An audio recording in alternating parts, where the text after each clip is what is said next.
Welcome to Capital One Bowl Mania. Never before in the long, proud history of the Bahamas Bowls had ever been said that weather could be a factor. Welcome, everyone, to the Makers Wanted Bahamas Bowl as part of Capital One Bowl Mania. Buffalo out of the MAC, Charlotte out of Conference USA. And we're about to kick this off. The first of 41 bowls overall. There's spring, summer, winter, fall, and now there is bowl season. Here's Greg McElroy. I'm Steve Levy. This is a big deal. Buffalo's never won a bowl game. Charlotte's never been to a bowl game. And both teams come in playing really well. Buffalo having won 5 of their last 6. Charlotte turning around what was a 2-5 start to finish 7-5, winning 5 in a row. So a lot on the line with two teams that are playing well. There's one team in the entire country that has 2 1,000-yard rushers at running back. It's amazing. That's the UB Bulls. They love to run the football. It's all about this dynamic rushing attack, and it's really amazing to watch. Jarrett Patterson and Kevin Marks, both guys really complement each other. Patterson, the more shifty, the quicker, the big hitter potential with outstanding speed. Then you have Marks, who's a downhill slasher, physical guy that runs through contact, runs angry. So you look at the speed that you get from Patterson, the size and the power that you get from Marks, and they create what is an incredible duo, and those big runs they create time and time again are a big reason why Buffalo finds itself in the postseason yet again. 2 sort of different philosophies, if you will, coming in. Buffalo is really all business and buttoned up. And then there's Charlotte, Diana Rossini. You could say the 49ers are rather unbuttoned, especially when the coach takes his shirt off. We might see that this afternoon. Steve, you can say that. 34-year-old Will Healy, the head coach here, he's got that baby face, but he's clearly the adult of this program, unless we're talking passports. Let's go back early in this season. He told his guys, look, we could get to the Bahamas Bowl, so get your passports updated. Maybe get one if you don't have one. He reminded them all season long. And guys, guess who didn't have his passport ready to go come December? The head coach. Well, he had to go to Atlanta, sit in a room with no TV, no cell phone, got it expedited, and he says, hey, do as I say, not as I do, Steve. Yeah, he said he had to pay the price that day. It's the first ever meeting. Charlotte and Buffalo coming up in the Makers Wanted Bahamas Bowl. Kickoff is on the way from Paradise after this 60-second break.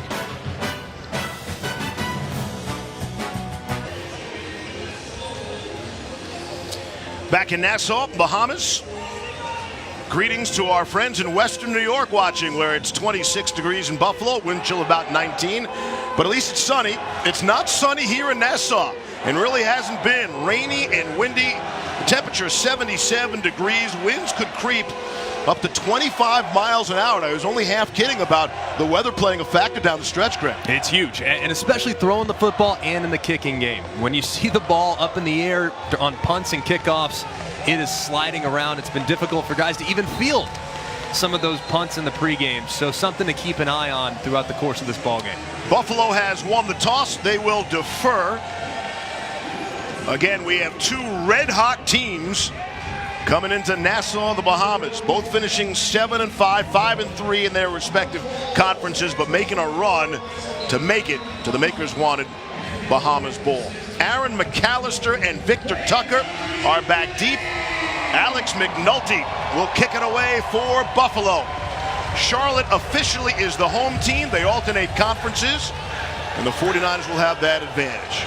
And the first of 40 bowl games in the FBS is underway. That'll be a span of some 24 days.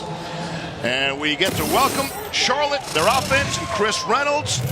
Might say 5'11" on his license, might say 5'11" on your television screen. We do not believe that to be accurate. He is not very long, but plenty athletic, and he's been a big reason for the turnaround and the leadership that he brings to the position, the toughness, the decision-making, and his athletic ability. Of course, the headliner's the running back, but Reynolds has done a great job in this offense. You know, for all the talk about the Buffalo running backs, Benny LeMay stars in that Charlotte backfield. And on first down, it is LeMay, the ball carrier, and the inside handoff right up the middle. He'll get 5 yards out to the 30-yard line. And Benny LeMay, if you watch him, he reminds me of Montgomery from the Chicago Bears. Not fastest guy in the world, but very crafty. Does a really good job setting up blockers and an excellent job pressing the hole and finding the creases. He is really, really sound and very solid when carrying the ball between the tackles, and is a big reason why Charlotte has found themselves in their first ever bowl game. You saw the 7 100-yard rushing games this season. That's 14 in his career. 2nd down and 5. And off the option, Reynolds, the quarterback, will keep it and push forward to the 34-yard line. And it'll bring about a 3rd down and 1. Making sure that you're efficient on 1st and 2nd down for Charlotte is huge, because if you're in obvious passing situations, we reference the wind and the challenges that it will provide the passing game, but you also have to account for what is an excellent pass rush for this Buffalo Bulls team, who has 3 defensive ends that can all wreak havoc. One includes the last name Mack. That's Khalil's younger brother. Out of the shotgun, Benny LeMay, the Wildcat. You'll see that often from the 49ers. And LeMay staying on his feet, picking his spots. There is a flag down, however. It's a gain of 10 if it stands, and the obvious 1st down. And the 49ers go Wildcat, and it's coming back. A holding penalty. Wayne Winkler is our referee. The officials from the Sun Belt Conference here today.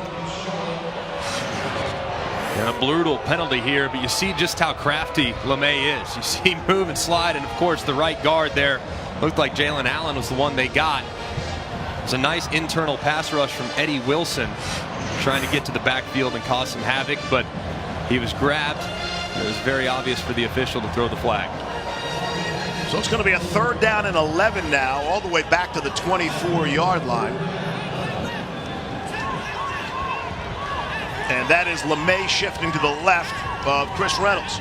In motion, Michaelius Elder, the receiver. And again, the quarterback's going to keep it. Here's Reynolds trying to duck under. He'll get a couple of yards and it'll bring up a 4th down and long from midfield. So the penalty's a crusher there on this opening drive. Yeah, huge penalty right there. And obviously, this is such a huge game in regards to field position and time of possession. Both these teams really pride themselves on playing ball control and complementary football. And 3 and outs really ruin the momentum that you might be able to create offensively. So in a 4th down scenario, that's Connor Bowler standing at his own 12. Antonio Nunn is back deep for Buffalo. Bowler running to the right, takes a bounce. Nunn will pick it up at his own 34 and get out to about the 39-yard line. It's a 39-yard punt, 3-yard return. Take a look at today's keys to the game, brought to you by Makers Wanted, Elk Grove Village. And you look at Buffalo last year in their bowl game, so many turnovers, so sloppy. They have to be very sound in that part of the game, and they also have to tackle in space. We've referenced how good Benny LeMay is at making you miss and finding creases, so they got to do a good job tackling in space. And for Charlotte, you can't be in 3rd and longs like they just were because of that pass rush, and they have to avoid allowing big runs to those excellent running backs that Buffalo has that they'll use throughout the game. Really, Coach? No turnovers? Thanks for that little tidbit there. That's important, very important when it comes to determining winners and losers. Actually, Lance Leipold did say that 5 turnovers in the Dollar General Bowl a year ago really cost them. On 1st down, here is Jarrett Patterson, the big ball carrier. He'll go for 7 yards on 1st down. Again, him and Kevin Marks. And it's not as if they rotate him in and out. You'll see the 2 big backs in there together at the same time quite often. Yeah, they'll flank both sides of the quarterback, Kyle Van Treese. So it's really difficult for a defense to anticipate where it's going. If you look at both guys, they can hand it to the right or to the left out of this diamond formation. See what Patterson did against Bowling Green back on November the 29th. Again, they're both in there here. Out of the shotgun. It's Patterson up the middle. He's across midfield. And he is into Charlotte territory out to the 43-yard line to gain a 10 on the play. And this offensive line does such a great job. Kind of a unique scheme. Usually you'll see pullers, and when you're trying to rush it to the edge and to the perimeter, you'll see offensive linemen pulling out in front. Not the case when you watch Buffalo. They work in tandem, they work in unison in some of those outside zone schemes, and have given their running backs plenty of opportunities to create big plays. 1st down and 10. That's Antonio Nunn in motion, top of your screen. Kyle Van Treese to throw. Hits Nunn inside the 40. Get a couple extra yards on the play. Scoot out of bounds. And Kyle Van Treese, since being put into the lineup, has done a really good job at the quarterback spot. Not ridiculous numbers, but has been smart with the football, has made good decisions, and understands his place within the offense.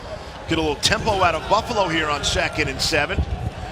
And it's the handoff to Patterson. He'll pick up 5 on the play. And it'll bring up a third down. Third down about a yard, maybe a yard and a half. I kind of like the tempo here in the bowl game. Haven't played in a while. Get your team off to a fast start. Calling it 3rd and 2. Here's Patterson, the left side. He's got first down yardage. Spinning, stays on his feet. Still in bounds. And now down inside the 15 to the 14. Jared Patterson on a nothing-looking play picks up 21. He is so good and so athletic. He just runs through, always keeps his feet moving, uses the spin move there, finishes the run, too, at the end. You think he's going out of bounds? Nope, cuts back into contact, picks up a couple more yards. He's been so fun to watch and has been dealing a really hot hand these last few weeks in the regular season.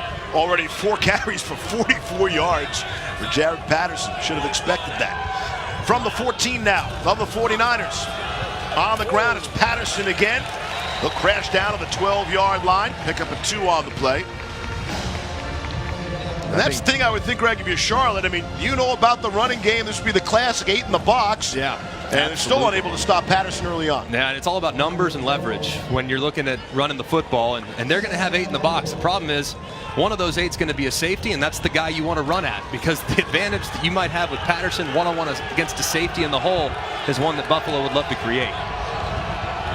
2nd down and 8 from the 12 of Charlotte. Scoreless early on. The makers wanted Bahamas Bowl.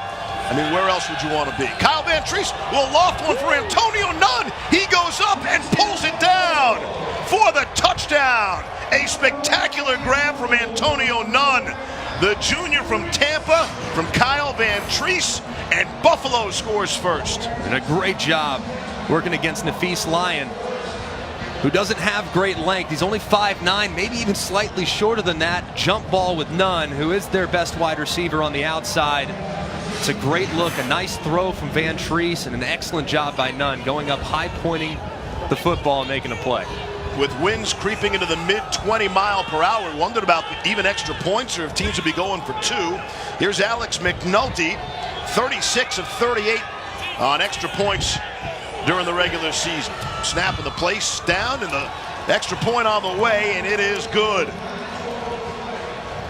7 plays, 61 yards, took 3 minutes off the clock. Great grab. We expect points. 66 points, the average in the Bahamas Bowl.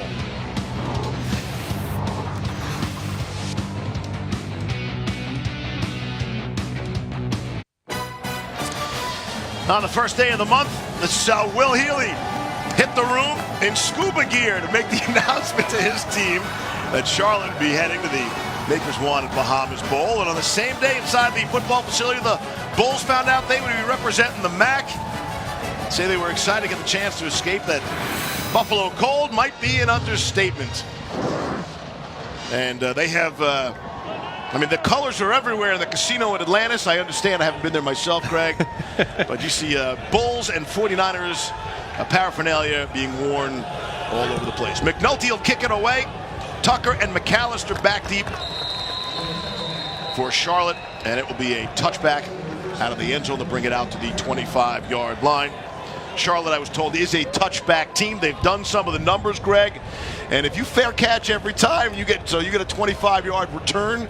That puts you in the top 10 in the country right there. So it's good to know. Fair catch is a good play. Absolutely. You're an analytics guy. I break it all down. Did a lot of homework here in Nassau. 2nd possession. Charlotte's drive really stalled out by a holding penalty on a 3rd down in which they had converted. They find themselves trailing 7-0. Chris Reynolds leads them out. 1st down and 10 from their own 25-yard line. Off the play fake. Pass across the middle is complete. Cameron Dollar. He's across midfield. Down to the 45. It's a gain of 29. And Charlotte opens with an explosive. Yeah, going into the wind, too. A good job on the RPO. Didn't like it inside. Saw that safety on the weak side bite, getting a one-on-one on the slant. Accurate throw from Reynolds. Charlotte goes a little tempo as well. Here's LeMay for 3 yards to the 43-yard line, we'll say, of Buffalo. I've always felt, and we talked about a second ago, that tempo in the bowl game after a long layoff, man, kickstart the engines. You know, get the guys going, get them moving, minimize the thought processing that goes on before the snap. So I like this approach so far from both Charlotte and Buffalo, trying to throw a little tempo into their offense to get them started. Bit of a change-up, though, from who they are, their real personalities during the regular season, but you see that in bowl games often. And there is an injured player down for Buffalo.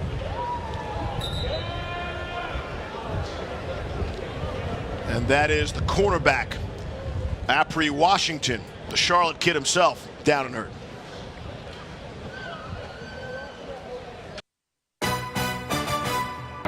The Makers Wanted Bahamas Bowl, brought to you by Elk Grove Village, Illinois, is beyond business friendly. Find out why at makerswanted.org. PlayStation 4, the best place to play. And Taco Bell's Rolled Chicken Tacos Party Packs. Buffalo Bulls linebacker Max Michel won a spirited pinball contest. In fact, both schools will receive a Stern pinball machine for their locker rooms back home. The Bulls and 49ers enjoying the Bahamian hospitality all week long. As you look at Apri Washington, he's the only Buffalo player that actually hails from the Charlotte, North Carolina area, and he's being attended to right now on that sideline. That's a big loss potentially if he's unable to return. Just knowing how many times Buffalo defensively is going to put those corners on islands, he's their best cover guy. Ali Abbas has checked in to replace Washington. It's Chris Reynolds. Quarterback will keep it for 3. So he's just shy of the 40-yard line and bring up a third down in about 5. And probably thinking 4-down territory too. So here, 3rd and 4. Got two plays called here, Coach? I do, absolutely. Knowing the wind out there, no doubt, because I might punt it and I go backwards knowing how hard it's gusting from left to right. So I think 2 plays to get it here, so I wouldn't be shocked to see Benny LeMay get a touch here the first time on this drive. Reynolds, no stranger to carrying the ball, 5 consecutive games with 90 yards rushing. That is LeMay to his left. They motion Christian Roberson, the tight end. Give it to LeMay. Why wouldn't you? On 3rd down and 4. Wow, he's really close. Really close to the marker. We'll see where they spot it. Looks like they're gonna have him short, and it'll be 4th down. I'd go with that same play. Just get LeMay working a little bit to his right on a little bit of a counter to get those linebackers to possibly fill over the top and then gash it backside. I'd go the exact same play on 4th and short. Saw Chris Reynolds hands on hips waiting for the play call to come in. 13 seconds left, plenty of time. Play clocks are a bit of an issue here at Thomas Robinson National Stadium. We will show you that in a second. They got 4 to snap it now on 4th down and 1. 2 to snap, get it away easily. It is LeMay. I think he got it, the forward progress. Then the second effort, he definitely has it. But momentarily, Buffalo had him stopped. And it was that same play as well. I mean, you just get in the cross face to the center just a little bit, working left to right, and then cutting it back with a full head of steam just to get those linebackers flowing just a little bit and create a little bit better angles for your offensive line. I mentioned the play clock. Maybe we pull out and give you an idea of just exactly where they are situated. And the play clocks are wind blown as well, we should point out. So not exactly right down the middle, Greg, when you're looking as a quarterback trying to find that play clock. You got to know exactly where that is. 5 seconds to snap. Get it away, no problem. Here's Reynolds to throw. It's a nice clean pocket. Man across the middle. And it is knocked away, incomplete. Victor Tucker was the intended target. Tyrone Hill had the coverage for Buffalo. Yeah, ball held up just a little bit. It was a decent route there as he tried to hold up Tucker from that collision coming from the inside. It's a good job by Hill, though, getting his hand on the football and dislodging it in a bang-bang play. First incomplete pass of the game. And a good play by Tyrone Hill to break it up. 2nd down and 10 now. From the 34 of UB. Here's Reynolds throwing to Cameron Dollar. Able to stay in bounds momentarily. Tried to turn it upfield. Able to pick up 8 on the play. And it'll be a 3rd down and short. Once again, just like before, if you went for it on 4th and 1, probably going to go for it here. So no need to go to the air. Call the best play in your playbook and to know that you likely have 2 downs to get it. Come up short.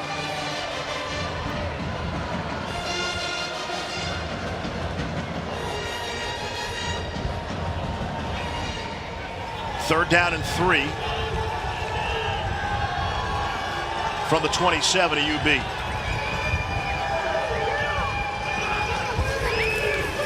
Off the play fake, Reynolds able to hit Tyler Ringwood for first down yardage down to the 20-yard line. It's a gain of 7.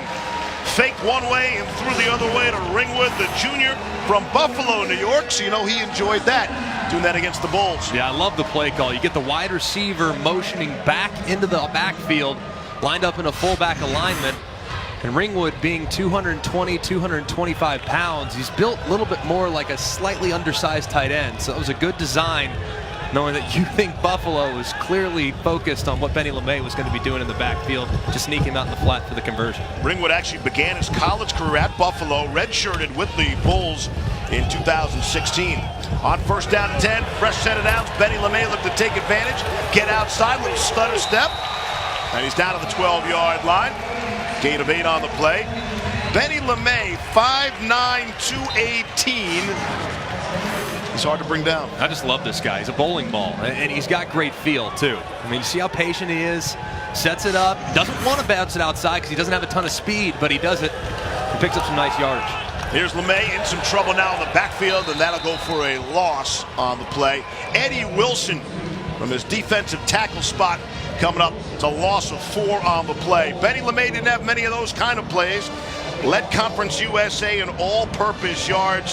Had a brilliant season, over 1,000 yards rushing, and even had 4 receiving touchdowns, so they'll use him out of the backfield that way as well. Yeah, he's excellent in the passing game as well. Very versatile weapon for the 49ers. Fast-moving first quarter coming up on 4 minutes to play. Buffalo scored on their opening drive. And now Charlotte from the 16 of UB. Here's Reynolds.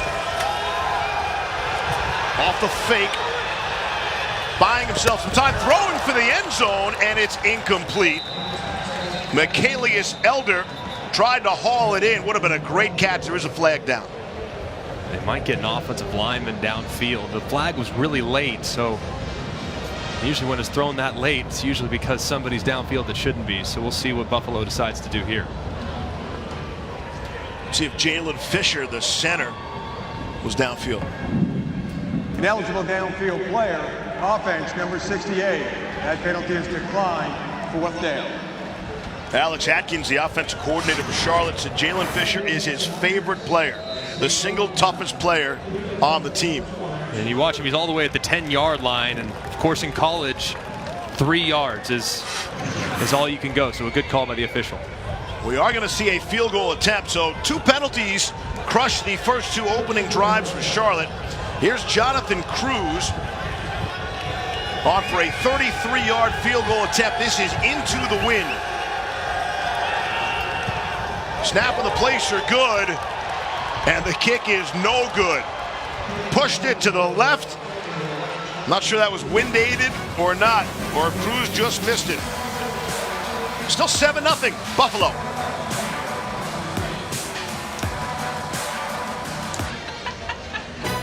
Coming up later on ESPN2, the first day of bowl season rolls on with quarterback Jordan Love leading Utah State against dual-threat quarterback Dustin Crum and Kent State. It's the Tropical Smoothie Cafe Frisco Bowl. Why wouldn't it be at 7:30 p.m. Eastern Time?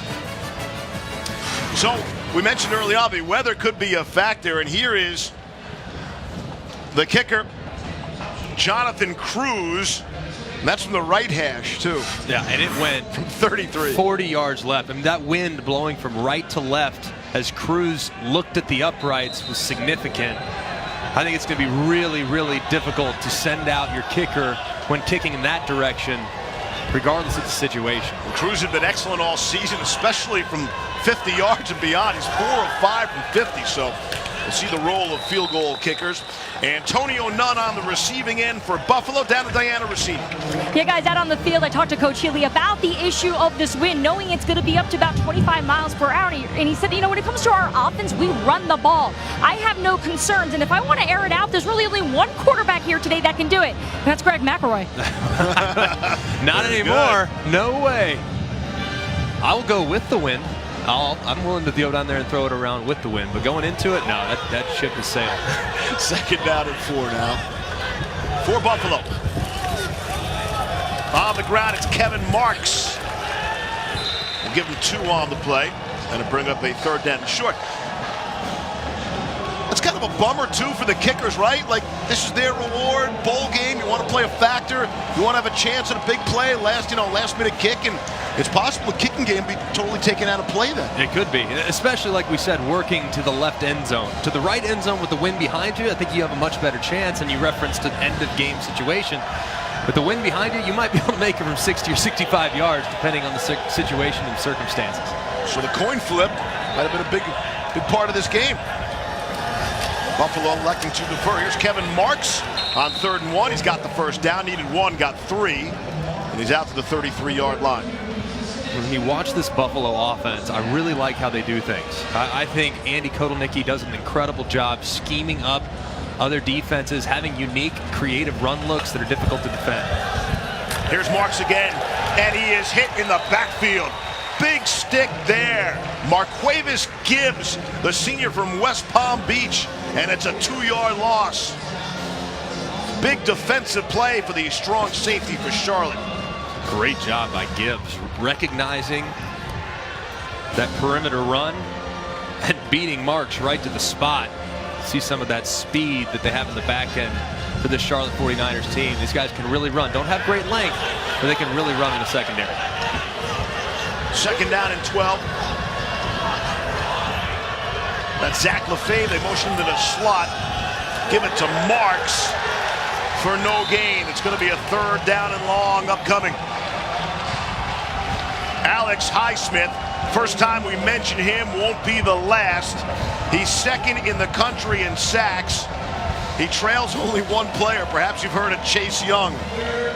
What a season Highsmith has had. He's disruptive. He's great rushing the passer. Obviously, the sack numbers speak for themselves. But I think what's underappreciated about his game is how good he is against the run. He's very disruptive and creates a lot of negative plays. Get McShay on the phone. Where's Highsmith on the big board? 3rd down and 12 now. Van Treese out of the gun.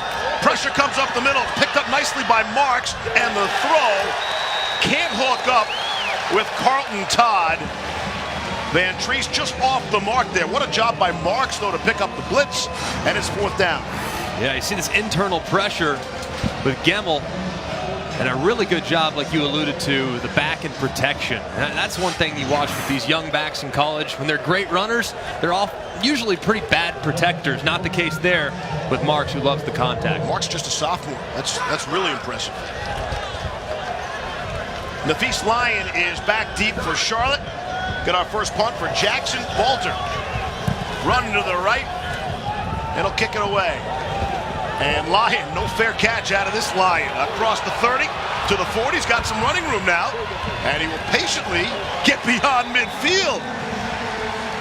It's a 21-yard return off a 41-yard punt. How about Lyon on that return?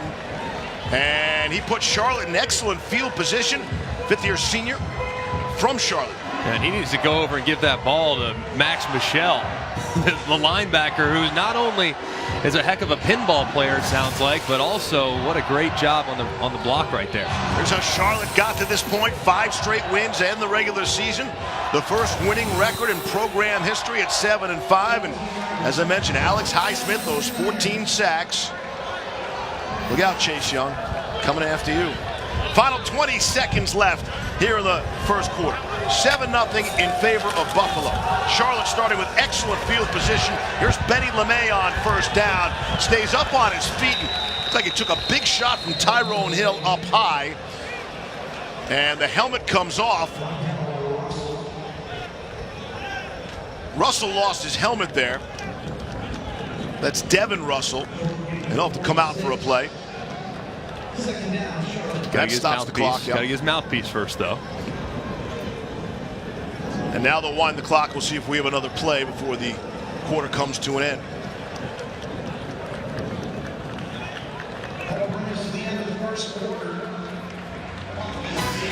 That's going to do it.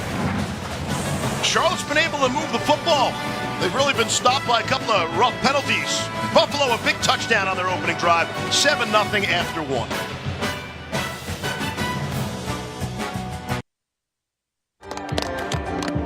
We get excited about the 4, but I love these other bowl games. And this is fun. This is where you really have some fun. Still on his feet, makes a guy miss. Patman goes upstairs, pulls it down, touchdown. It is bobbled, intercepted in the back of the end zone. Walks it up, what a catch!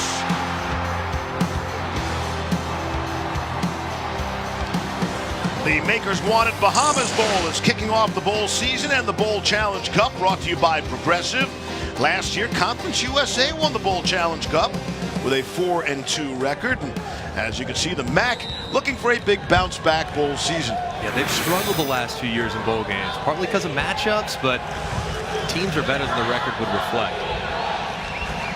As we open up quarter number 2, Steve Levy, Greg McElroy, Diana Rossini, and our hard-working crew from Nassau, the Bahamas. Benny LeMay able to pick up 6 on the play. In case the first 15 minutes didn't tell you anything, it's clear that Benny LeMay is the workhorse. I think they have 15 or 16 snaps, half of them been to him. 3rd down and 2, going to throw for it. Reynolds to Victor Tucker, got him outside. And it's 1st down, they'll move the sticks. Gain of 5 on the play. Victor Tucker, sophomore from South Florida. Not many South Florida skill position players on Charlotte. And Tucker, 5 games with 100+ receiving yards in conference play. That is the most in Conference USA. They want to get the ball in his hands. Yeah, he's clutch, too. End of game situations, that's the guy they're looking for. 1st down and 10 for Charlotte, trailing by an early touchdown. Reynolds to throw again. It's Cameron Dollar, who has been his favorite target so far. Gain of 6 on the play. Now that the wind is at Reynolds' back, it's a lot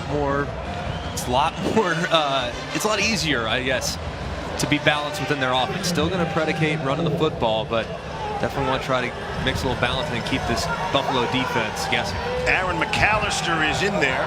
We'll give Benny LeMay a bit of a breather now.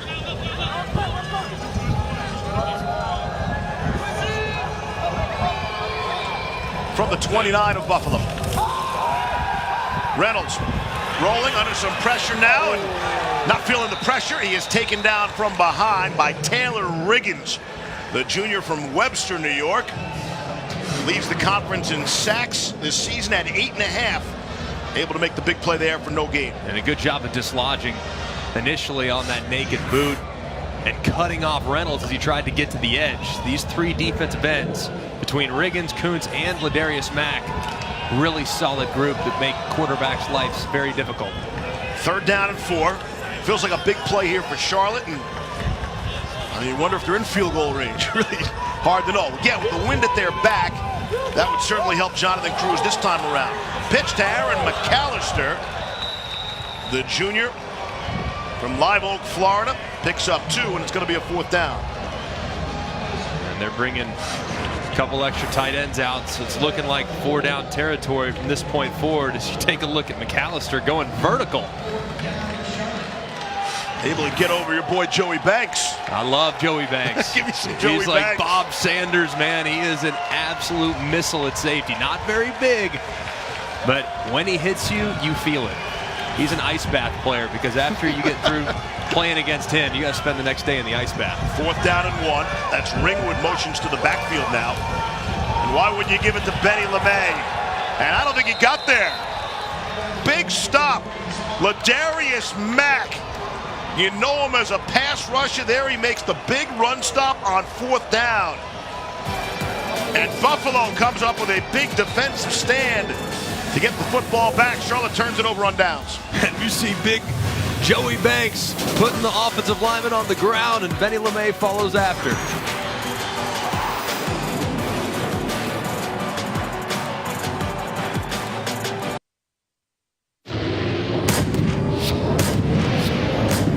ESPN, home of the college football playoff.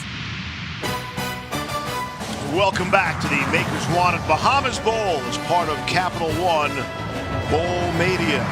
We're going to play some 40 FBS bowls in a 24-day span. Here was the fourth down play and the defensive stop by Buffalo. I mean, if you watch Joey Banks, he's just hovering. And you say, I'm blowing it up. That's exactly what he does. He goes and he finds Dominic Taylor, the left guard, and he goes flying. I'm telling you, Joey Banks is one of my favorite players I've studied this year. He's not the biggest, he's not the fastest, but my goodness is he tough. And he loves contact. Right there, just completely blowing up that fourth down play and allowing his other teammates to make the play. That's a great example why you need to watch the game or come out to the game, because that will never register in the stats. He gets no credit for that officially. But you and I and everybody in the audience knows that he made that play. So Buffalo football on first down and 10. It's Jarrett Patterson for 4 yards. And coming out, start the game, they really did a nice job of utilizing Patterson and Marks on some of those perimeter runs. But these last couple drives, Charlotte's had a little bit of an answer. See if they can get back to it, create some more positive plays on the ground. Charlotte offensively had the wind at their back, had the big return off the punt, unable to put up any points. Opportunity for Buffalo here to extend their lead from their own 30 on 2nd and 6. Here's Van Treese to throw, able to get it out to Zach Lefebvre, the tight end. He's got first down yardage and refuses to be forced out of bounds. Gain of 7 on the play. The junior from Victor, New York.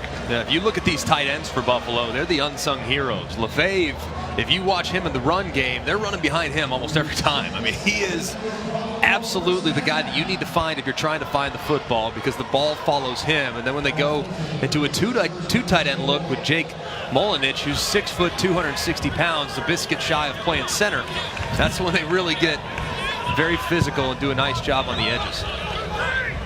Out to the 36-yard line on first down and 10. Here's Patterson out beyond the 40. Gain of 4 yards on the play. Jarrett Patterson. We told you about that last game.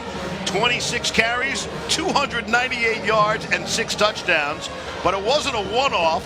I mean, the game before that, he ran for 192 yards and 4 rushing touchdowns against Toledo.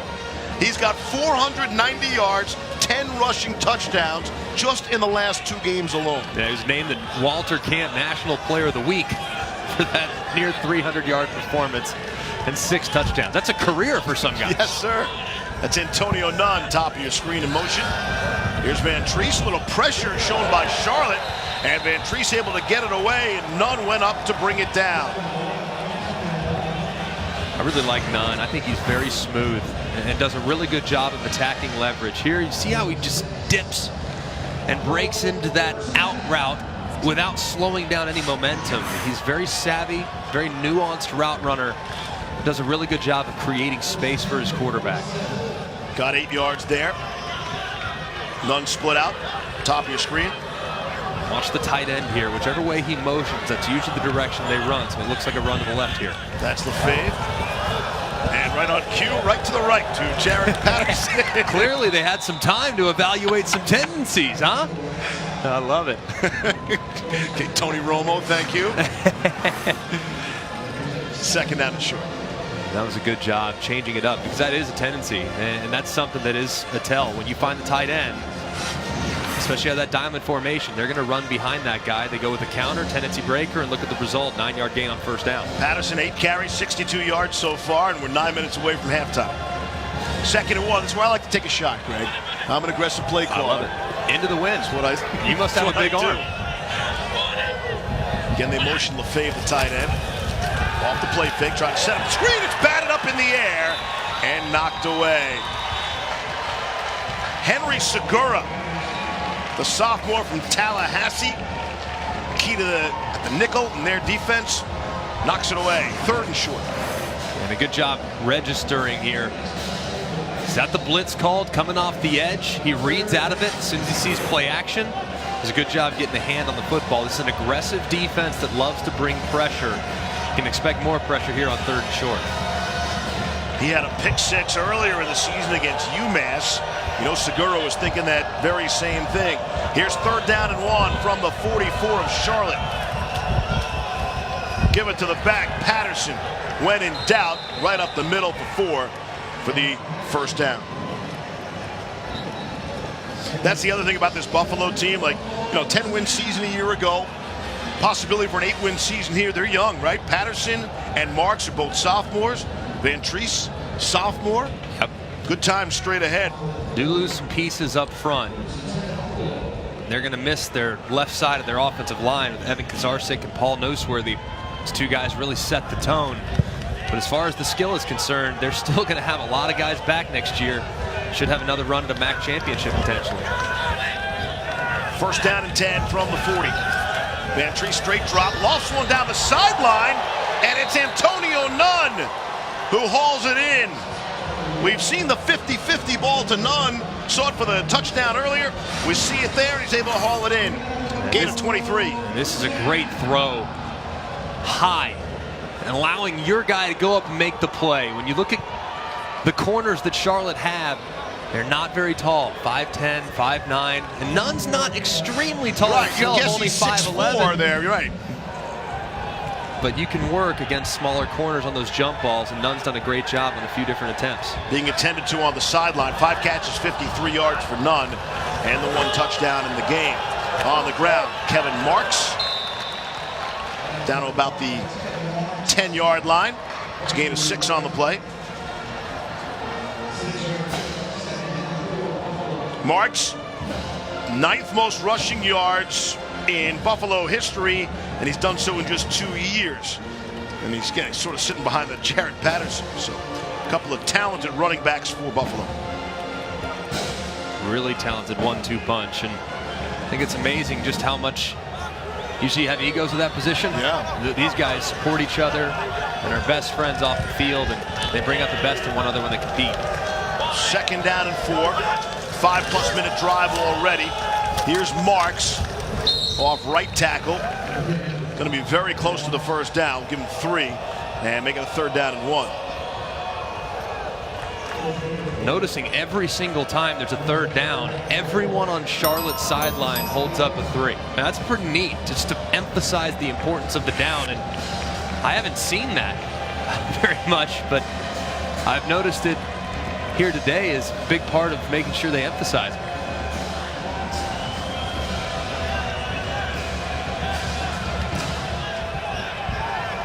Third down and 1. They hurry to the line of scrimmage. And it's close. Let's see. Segura came in, put a helmet in there on Kevin Marks. And he has 1st down yardage. That was pretty close. And the Bulls are on the move.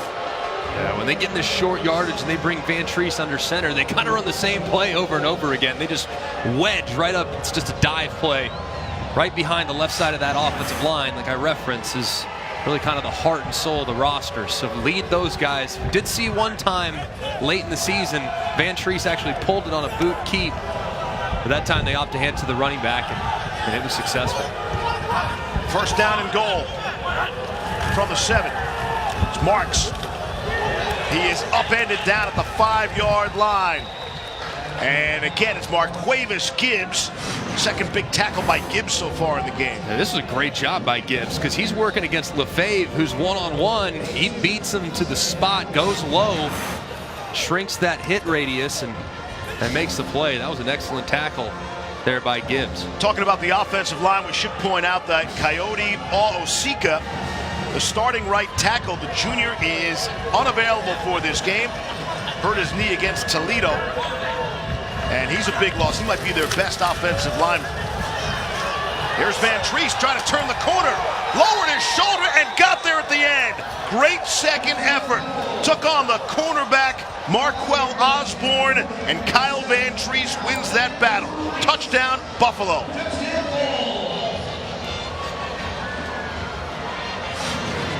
Man, what a gutsy effort by Van Treese. I mean, he's big. He's not the greatest runner in the world, but he's powerful. And a good job adjusting late extend that left arm over Previous plays under further review. into the end zone. Was he down before that ball crossed the plane? It's really close. So Osborne hit him with everything he has, 5'11", 185 yards. The cornerback coming up to make that stick. And they'll take a look at this. It was really close, and it was a good job, good recognition by Van Treese, knowing where he's at on the field to switch arms. Sometimes it's a little dangerous. Sometimes that ball can be jarred loose, but he did it after he absorbed the contact. Right. Yeah, and on first contact, he's not in the end zone. Yeah, I think that left knee is down prior to the ball crossing the plane. It was a great effort. Look at this left knee right there prior to extending. Checking all the angles we have. What do we have, 22 cameras, you said, for this give or game? take, yes. Give or take, yes. But that's a pretty good look at it right there. You see that knee's down right there. You see the knee. There's his knee. Now it's difficult to tell a little bit where the ball is at this point. Ron Leatherwood is our replay official. Jay Vines, our replay communicator. It's a great effort there by Van Treese. And a good effort, too, by Osborne coming up and making the hit. I mean, he gave him all he had, but 230-pound quarterback, just a little bit too much. Osborne had a career highlight earlier this season, had an interception at Clemson. The runner was short of the goal line. It'll be third down and goal inside the 1 yard line. Going to take the interception off the board. The review overturns it. And they'll make it third down and goal at the 1. Be the 14th play of this drive upcoming now. You got to think they're going to get in that same formation that they did on third and short a little earlier. That's their best short yardage play. That under center and just trying to hit that dive right in behind the left side of this offensive line. They hustle up again to the line of scrimmage quickly, give it to Jarrett Patterson. And he's going to be short of the goal line. And it looks like it's going to be fourth down and goal. How about this defensive effort by Charlotte all of a sudden? Patterson saying, give me the ball again. Yeah. And if he does, it might be an opportunity for Patterson to go vertical. Because right now he tried to get there a little low.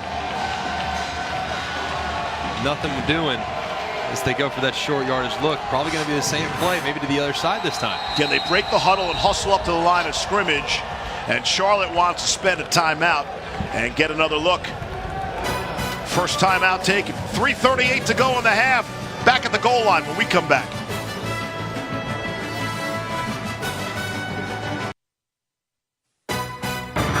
The Makers Wanted Bahamas Bowl. Brought to you by Dollar General. Save time, save money every day. And the United Explorer Card. Get rewarded for getting away with the United Explorer Card. Tuesday afternoon, players took to the beach in front of the Atlantis for the annual Beach Bash games, a dance competition. Buffalo proved to have all the right moves. They were crowned the dance champions. Last year, they actually had to put a barrier up between FIU and Toledo. Things got a little testy. It's good. It's a little odd to be in a bowl competition there and see your opponent all week with their shirts off around the pool and on the slides. Here we go, fourth down and goal. And the quarterback keeps it, Kyle Van Treese, for the touchdown. And Buffalo opens up a 2-score lead. It's a great drive by Buffalo. Over 8 minutes off the clock. Just really being able to emphasize the ground and pound. And Van Treese finishing it off after he had a touchdown overturned just a few plays ago. Yep, sixth rushing touchdown of the season for Van Treese. Got a push from behind by Jake Molinich, with Mike Nowitzki, the center, leading the way. Here's McNulty, the extra point. And into the wind. That looked perfect from McNulty. So it's a time-consuming drive. And Charlotte's been able to move the ball, nothing to show for it. Buffalo, 14-0.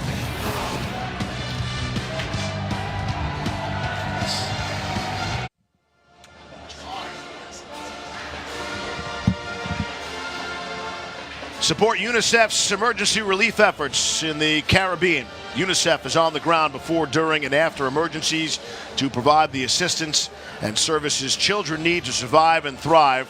When Hurricane Dorian hit the Caribbean, UNICEF worked to provide children of the Bahamas safe water, sanitation, hygiene, nutrition, and psychosocial support. Join us. Help UNICEF protect children from natural disasters. That was the big question, right? Everybody's talking, everybody's asking our crew, hey, you're going out to the Bahamas, what's Nassau like? How's the Atlantis? Well, Nassau is virtually untouched. Same can be said for the Atlantis. Bit of a different story. Grand Bahama Island and the Abaco Islands, they were the two islands that really hit the hardest. But again, the vast majority not impacted. Nassau and Paradise Island. Many ways you can help out. You can certainly donate to UNICEF. Help out that way. You can also come down and spend your hard-earned dollars. Tourism is a massive part of everything here at the Bahamas, and they are open for business. As AB would say, business is booming still. Matt Barry standing by in our studio.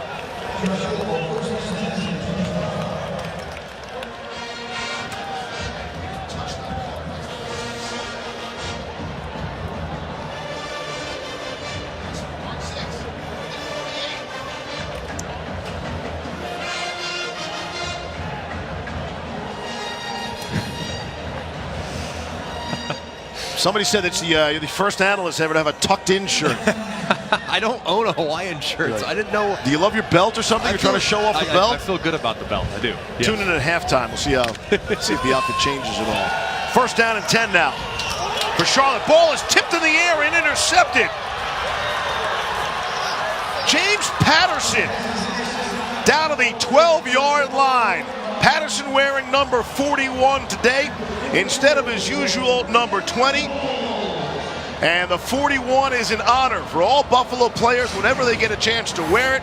They honor the legacy of Solomon Jackson, who was killed in 2016, died after a hard workout and practice. And to honor his memory, a special Bulls player is picked to wear number 41, and today it's James Patterson. He makes the big play. Eddie Wilson able to tip it in the air. Yeah, great job by Eddie Wilson getting his hands up, deflecting that pass, and a good job by Patterson securing it. Sometimes when it's up in the air as long as it was, it's kind of hard to keep your concentration.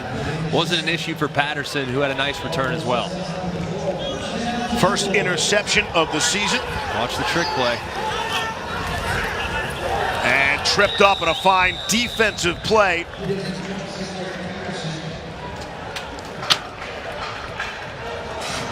Charlotte making the big defensive play there. Yeah, and you see they try to hide Jarrett Patterson right there behind the right side of the offensive line. And it was really difficult to see him, but a good job there by Charlotte, not being fooled on the edge. Braylon Faison Walden made the great play for Charlotte to not be fooled. 2nd and 12. Looked like Highsmith got an early start there.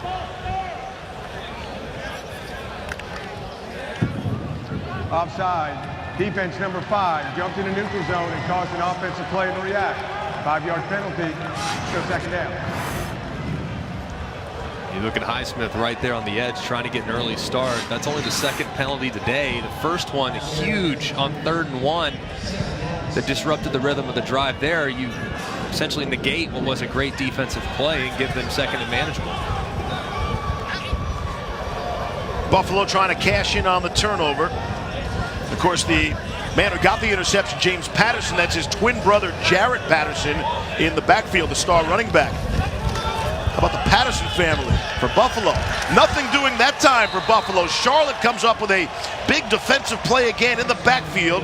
It's Marquavis Gibbs. He's having himself an afternoon. Yeah, he is, man. He has been flying around. He's done a great job of evading guys that are trying to get hands on him. He's quick, he's shifty. He's done a really nice job here playing in his final college game. What an opportunity for him to go out on a really, really high note. 3rd down and 12. From the 14 of Charlotte. Van Treese. Highsmith never got near him. Going for the back shoulder throw to Daniel Lee. Not even close. Nafis Lyon had the coverage, and it's 4th down. I like the throw, though. It was a good throw. It was out and away from any potential defender. That time, none. Just unable to create enough separation to potentially secure that back shoulder. Now, this should be an adventure here. The extra point was nice, but the last time we saw a field goal from this spot, it went wide, wide, wide left. Let's see if McNulty can get it done. Cruz missed from 33 here. This is McNulty from 31. Redshirt freshman kicker. Snap of the place looked good. Kick on the way. And the officials confer, and it's good. We've got ourselves a field goal and everything. Minute 25 to go in the half. Charlotte will take a win for not allowing the touchdown off the short field, but it's 17-0 Buffalo.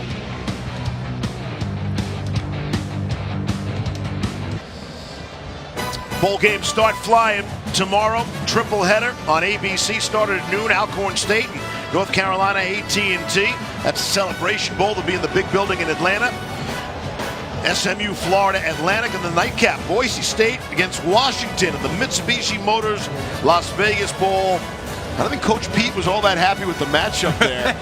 In his last game, really? Got to bring back Boise State for that too? Oh, how many great memories, though, have we gotten from Coach Pete at both Boise State and at Washington. I mean, that matchup has intrigue all over it, especially Boise State against a Power 5 school. Washington better show up tomorrow because you know Boise's coming. Statue of Liberty? I might start with the game with that. Right, first with play. that. Yeah. Here's McNulty booting it away.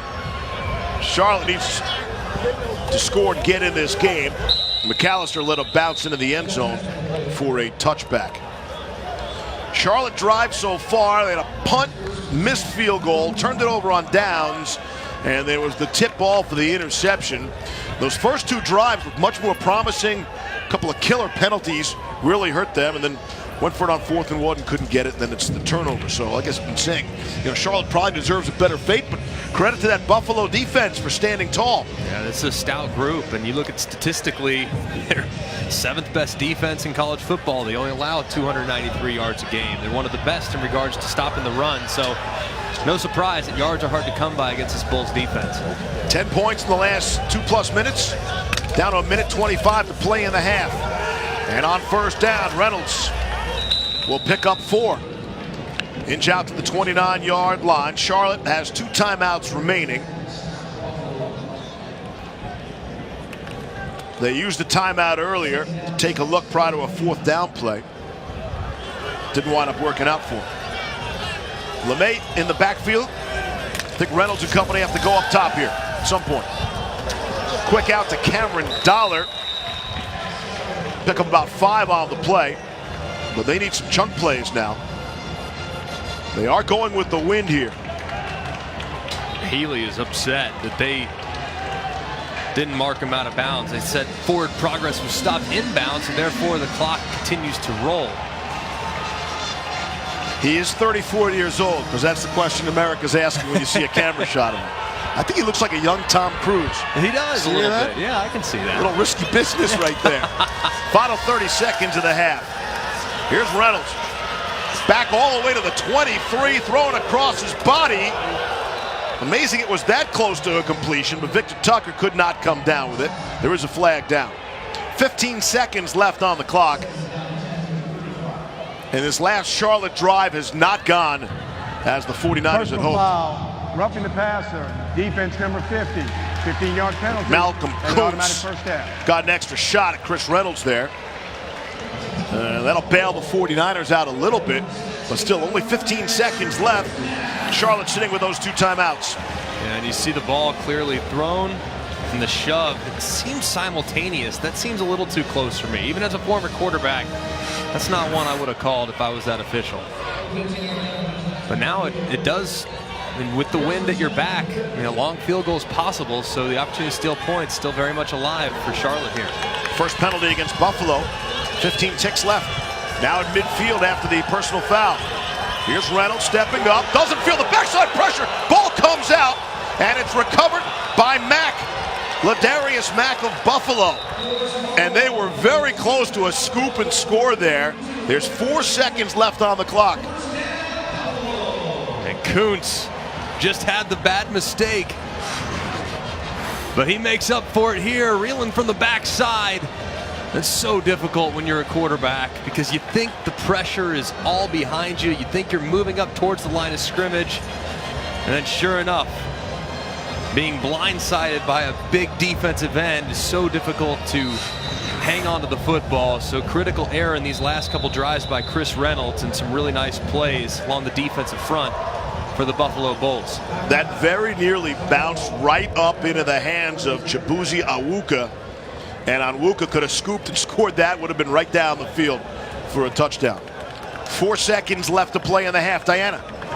Yeah, guys, we know that Lee Mack's brother, Khalil Mack, with the Chicago Bears. Well, right now they're getting ready to face the Chiefs, and he's on his phone between meetings, keeping an eye on his brother. He saw the early touchdown, and boy, I hope he just saw that.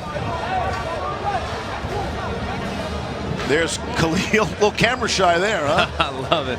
I love it. How great a player, man, Khalil Mack. Unbelievable. And I'll tell you what, Ladarius is impressive. Very athletic, has a nice spin move. I wonder where he learned that one from. Yeah, right. The coaches, and talking to Coach Leipold, he said that he's his own man. You know, he's his own guy. He doesn't necessarily want to be compared to Khalil at every step. Except he wears 52. Pick any other number. Khalil Mack was in the news recently doing a nice thing. Paid that $80,000 bill on the layaway programs for all the customers at the Walmart in his hometown. $80,000. Just made those layaway plans all go away. Good on Khalil Mack, and good on Ladarius Mack being there, able to recover the play. Tomorrow we'll have 3 more bowl games for you on ESPN. Central Michigan squares off against San Diego State in the New Mexico Bowl at 2 Eastern. FIU and Arkansas State in the Camella Bowl. And at 9, the R&L Carriers New Orleans Bowl. Get a good look at App State, had a fine season. They'll take on UAB. Triple header for you tomorrow. UAB was in the one blowout we've actually had in the Makers Wanted Bahamas Bowl history. 2 years ago, they fell to Ohio 41-6. But other than that game, you take that out of the equation, the average margin of victory has been about 5.5 points. This has been a close bowl game, although Buffalo has a 17-0 lead. And let's see if they're able to get a last-second opportunity here. 6 seconds left. They're going into the wind. And a timeout taken by Coach Leipold. See the history. I mentioned the Ohio UAB game, and the bowl started with a bang. Western Kentucky and Central Michigan, a 1-point thriller. Had the kick return, 1 second left, the return just down the field, laterals and passes and craziness, and then trying to go for 2 to win it with Central Michigan and Western Kentucky able to hang on. That play wound up, the last play of that game with 1 second left, wound up being number 2 in the ESPY Play of the Year voting. So, but it's been an excellent bowl. Obviously, the hospitality has been great. And I tell people, you know, if you can't go to the New Year's Six, I would say this would be the 7th bowl. Right. This is kind of where you want to be, people. Wake up. There's nothing better than seeing the reaction from the players when they find out they're going to the Bahamas Bowl. I mean, what an experience. With all due respect to other bowl locations, this would have to be high on anybody's list. You've been here how many years in a row now? Every one of them. Every single one. You know, Keith Jackson had the Rose Bowl. There you go. The unofficial official voice of the Bahamas Bowl. Final play, we think, of the first half. And it's going to be intercepted and maybe a return. It's Gibbs who had himself the best half of any Charlotte defender. And he makes the interception to end the first half.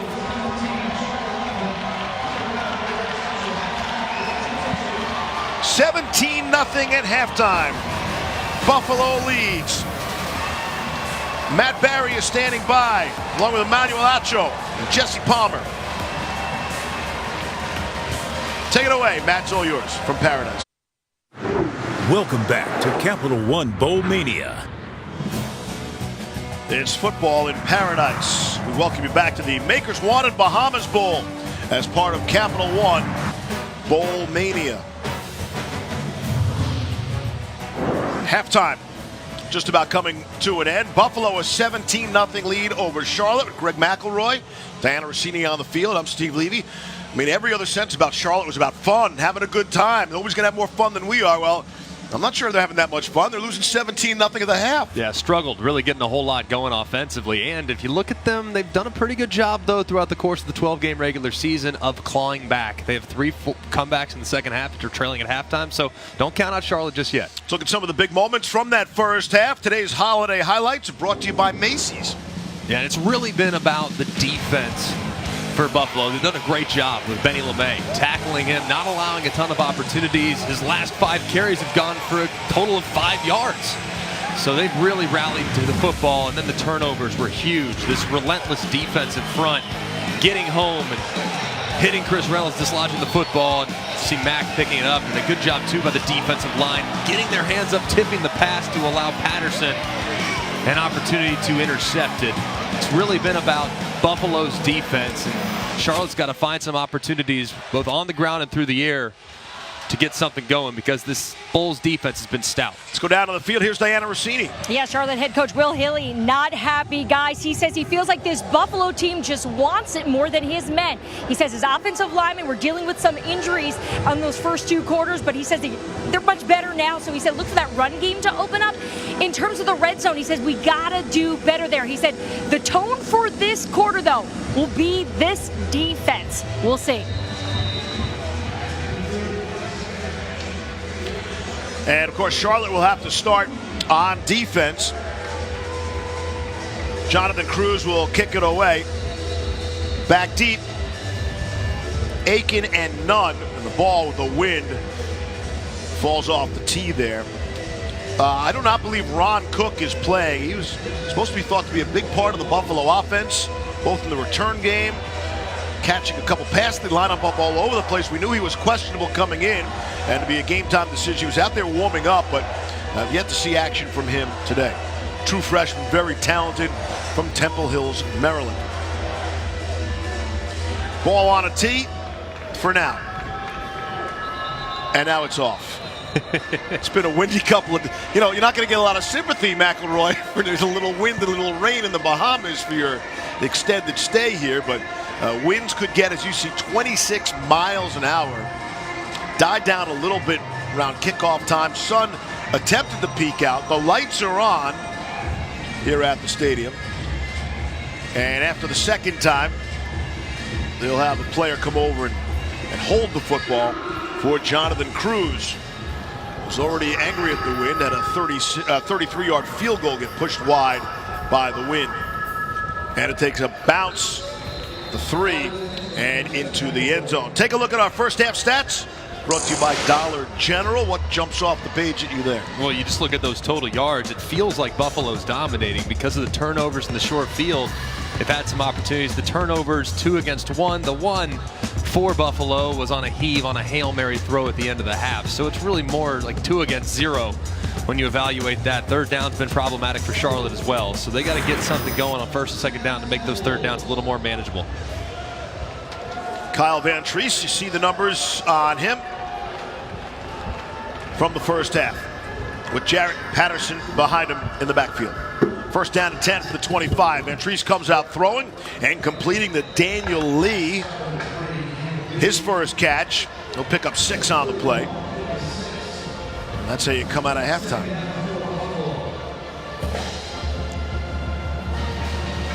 More tempo from this Buffalo team. Not what they really rely on, but using it here.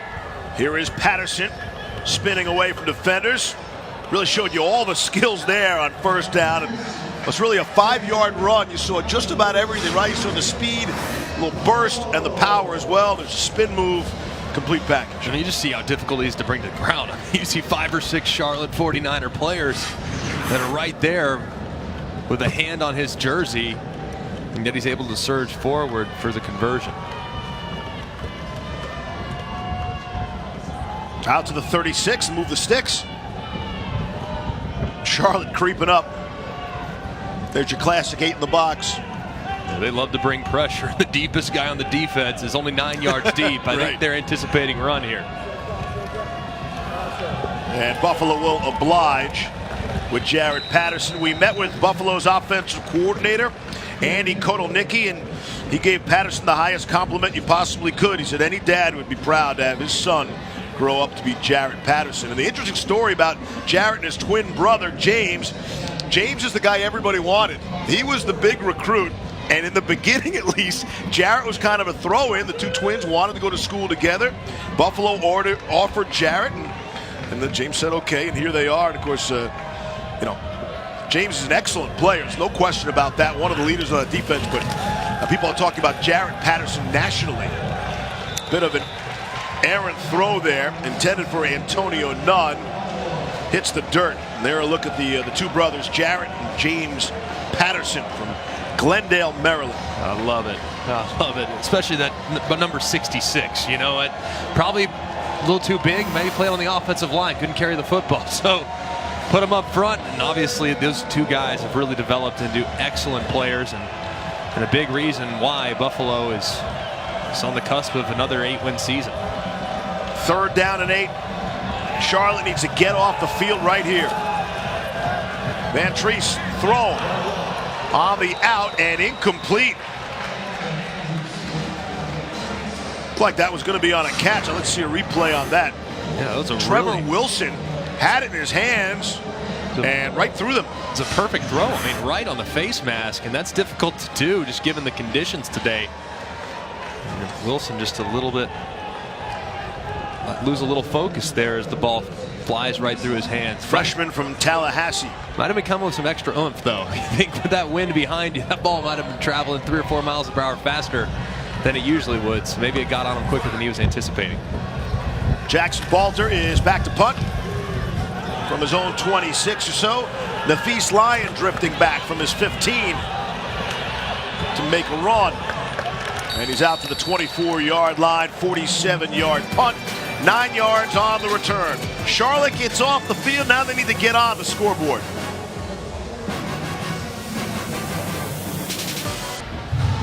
Back in the Bahamas, Charlotte football trailing 17-0. If you know even one thing nationally about the 49ers football program this year, it's a derivative of Charlotte. It's club lit, and people are buzzing about it, but it's only if they win, Diana Rossini. That's right, but there are people in the college world who tell Will Healy to tell his team to act like they've been there before, and he says, yeah, but we haven't. Healy is the creator of Club Lit. It's chaos, it's strobe lights, it's bass thumps. It even has its own size, and his thought is he wants to have his guys feel and remember what it is to win. That way they stay motivated. On the ground, Chris Reynolds, quarterback. He'll duck under for 1 yard. You want some pictures and some video and see the mascot there. Who's inside that mascot? Take the head off. There you go. It's Will Healy. It's just, I mean, going crazy, man. Club Lit. That's inside the Charlotte locker room, and obviously they take it a little on the road, but it's not the same. I'm not sure internationally how Club Lit would look should they come back and win here today. But I know they've got donors. They are totally doing over the home locker room in Charlotte. And Club Lit is playing a big role in that. Ryan Carrier, his first catch, the tight end. But it's all gets back to the fun and the philosophy that Healy and his staff, we had a chance to sit down with all the coordinators at the same time. They're just laughing the whole time, and they're having a blast. They're all best football. Friends. They're all best friends. I mean, this whole staff are his friends and guys that have, obviously, they're very familiar with the type of philosophy and culture that they're trying to create. And I think when you're having fun, it makes it easier to go to work. And when you go into work and working hard, the results come. It's been amazing to watch Charlotte turn this thing around. It's a big first-year staff. Reynolds throwing and completing to Victor Tucker on a 3rd and 2, got just enough. Able to work on Devin Russell there for first down yardage. When that whole staff came together the first 2-3 months, before the wives and the kids all moved in, they all lived together, called it a frat house. And there's no question they enjoy each other's company, and winning has definitely come from that. They're a bit of a hole here today. Yeah, it's amazing, though, to see what they've turned around. I mean, this staff, when he was at Austin Peay, to do what he did there is nothing short of remarkable. And obviously, Charlotte, not a place with a ton of tradition, but they're creating some now. with probably the most exciting time in school history for football. Off the play fake, Reynolds steps up and fires. Deep shot, middle of the field, just beyond the reach of Victor Turner. And the coverage from Ali Abbas. Good job up front, working off play action, giving him tons of time. A nice step up from Reynolds. The ball sails just a little bit. Pretty accurate, though, under the circumstances. Just a hair lower, and that might have been the biggest play of the game for the 49ers. Abbas came in earlier to replace a pre-Washington who was banged up. And it's 2nd down and 10. And Will Healy took the 256th college head coaching job out of 256 college head coaching jobs. At Austin Peay, they were struggling. It's Michaelius Elder able to turn the corner and wipe out some Bulls along the way on that sideline to gain a 7 on the play. And so you want to talk about starting at the bottom, you really do. Will Healy did just that. They had lost the Governors had lost 29 straight games. They finally beat a non-scholarship team. And as Diana was talking about, actors you've been there before, they had 6 celebration penalties. The fans tore down the goalposts, cigars in the locker room, much like at Alabama. But the similarities probably stop there. It's been quite a story. And Will Healy, his wife just asks, can you keep your shirt on? Does the taking the shirt off have to be your go-to move? And so far it's worked. Here's Reynolds scrambling to his left, lowers the shoulder, and is helicoptered out of bounds at the 38. Devin Russell came over to make the big stop. And it's 4th. That was a huge hit. I mean, I don't know if he could do it over again. Wow. I think he might try to throw that one because I think he had a tight end out in the flats. It looks like they're going to keep the offense on the field, though, knowing the points are at a premium and possessions are huge. Yep. Last time Buffalo had an extended drive, they had it for 8 minutes, and they just can't afford to potentially put their defense in that type of spot again. Ball spotted at the 43 on 4th down and 4.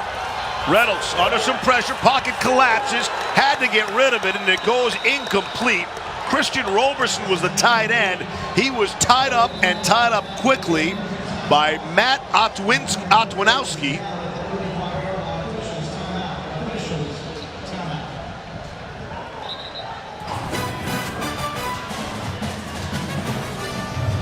You see Otwinowski there.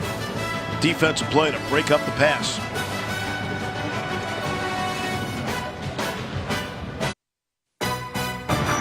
The Makers Wanted Bahamas Bowl. Brought to you by Capital One.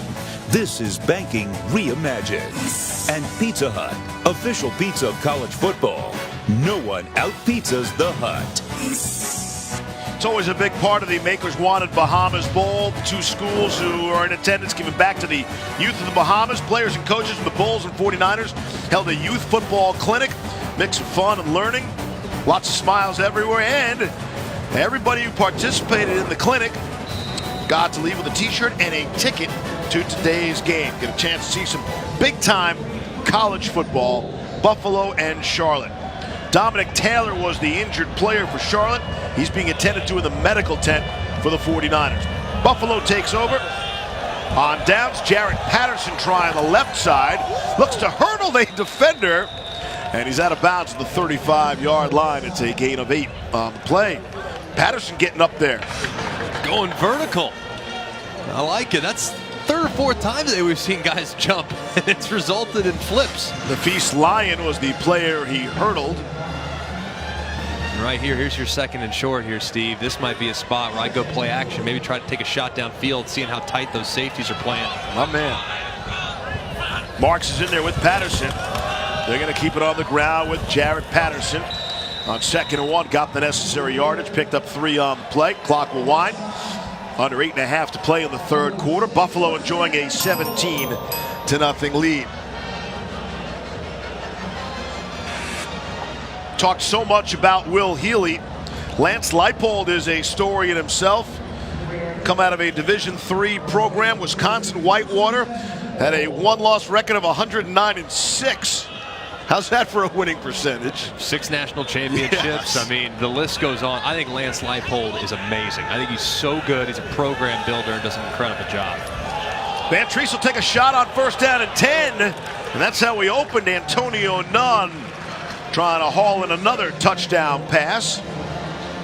And it goes as a long incompletion. And Lance Leipold, I mean, to do it at Wisconsin Whitewater as consistently as they've done it, and then obviously to make the leap now to the FBS, and just how quickly he got Buffalo to a 10-win season. Yep. I mean, he's amongst his peers, he's one of the most respected coaches out there. I mean, people just think the world of him, and I do too. I think he has an incredible way of building a program and sustaining excellence. He was just on the screen with Newt Rockne, Nick Saban, Dabo Sweeney. Pretty good. Here's Patterson. And we should point out that Coach Leipold wanted to wish the best of luck to Wisconsin Whitewater. They will play tonight in the Division III National Championship game. And you can watch that game on ESPNU this evening. Critical third down here for Charlotte's defense. They absolutely have to get off the field. A touchdown here could essentially end it. So probably the biggest play defensively, and it looks like they're going to bring all-out pressure with where their safeties are playing. They've done a nice job against Highsmith. Has really not been a factor in the game for that Charlotte defense. Running it, Patterson on third down and 4. Good second effort, still won't get there, gets 3, and it's a 4th and 1 upcoming. Looks like Buffalo is going to keep their offense on the field. I like that call too. Kicking game, no guarantees today under the circumstances with the wind and the weather. You got to trust that veteran offensive line. See if they lean on them here on short yardage. Everybody up. And definitely a player. Might have been Tommy Doctor in the neutral zone, unless he was drawn offside.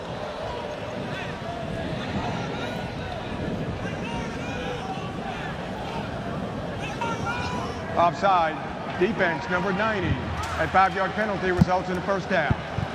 That's Tommy Doctor, the Buffalo native. See big 90 there? Yeah, there he is right there, right over the right guard. I mean, these are the little things that Lance Leipold does. I mean, go up, hard count, and then you look back. Do we want to run a play? No. If not, maybe take a timeout. But it's really just the little things, the little details that give you a fresh set of downs right there that make him really stand out. And it's a tremendous tribute to his coaching staff and things they think through. First down and 10 at the 18 of Charlotte. Van Treese out of the gun, gets some pressure, got rid of it quickly to the tight end Lefebvre, and he is wrestled out of bounds. Mention haven't seen a whole lot of Alex Highsmith do anything big so far today. Jeff Gemmel also, who was the all-time leading tackler in Charlotte history. I don't think I've called his name either, and it's really a credit to the scouting and the preparation for Buffalo, sort of neutralizing those 2 key defenders. Absolutely, and the big thing is how quickly Van Treese is getting the ball out of his hands. I mean, they haven't had really any extended dropbacks that would allow Highsmith a chance to rush the passer. He's made a couple plays in the run game, but rushing the passer has been non-existent because of how quickly Van Treese is getting the ball out. First and goal now from the 6. Patterson spinning, goal line in, touchdown. Jarrett Patterson, and the Bulls strike again. This is a great run by Jarrett Patterson. I mean, just physical, relentless, not allowing his forward momentum to be stopped, running through Gemmel, one of the best tacklers in Conference USA. And Patterson finds pay dirt for the 11th time in the last 3 games, which is pretty amazing. Here's McNulty on for the extra point. Snapper is Jeremiah Reardon. Jackson Balter will hold, and McNulty boots it through. So the Patterson boys are having themselves an afternoon. Jarrett with the offense, James on defense.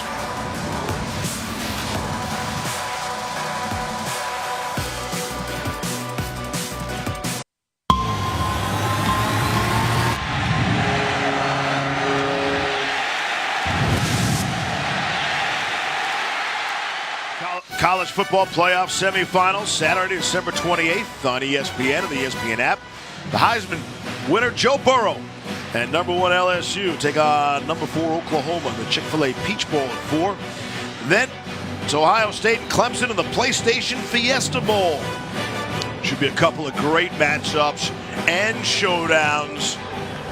And the national championship game is just set up to be great, no matter how the semifinals work out. No doubt. Guaranteed having a blast there one way or the other. McNulty kicks it out of the end zone. Touchback out to the 25-yard line. And we'll see what Charlotte has and what they can do on offense.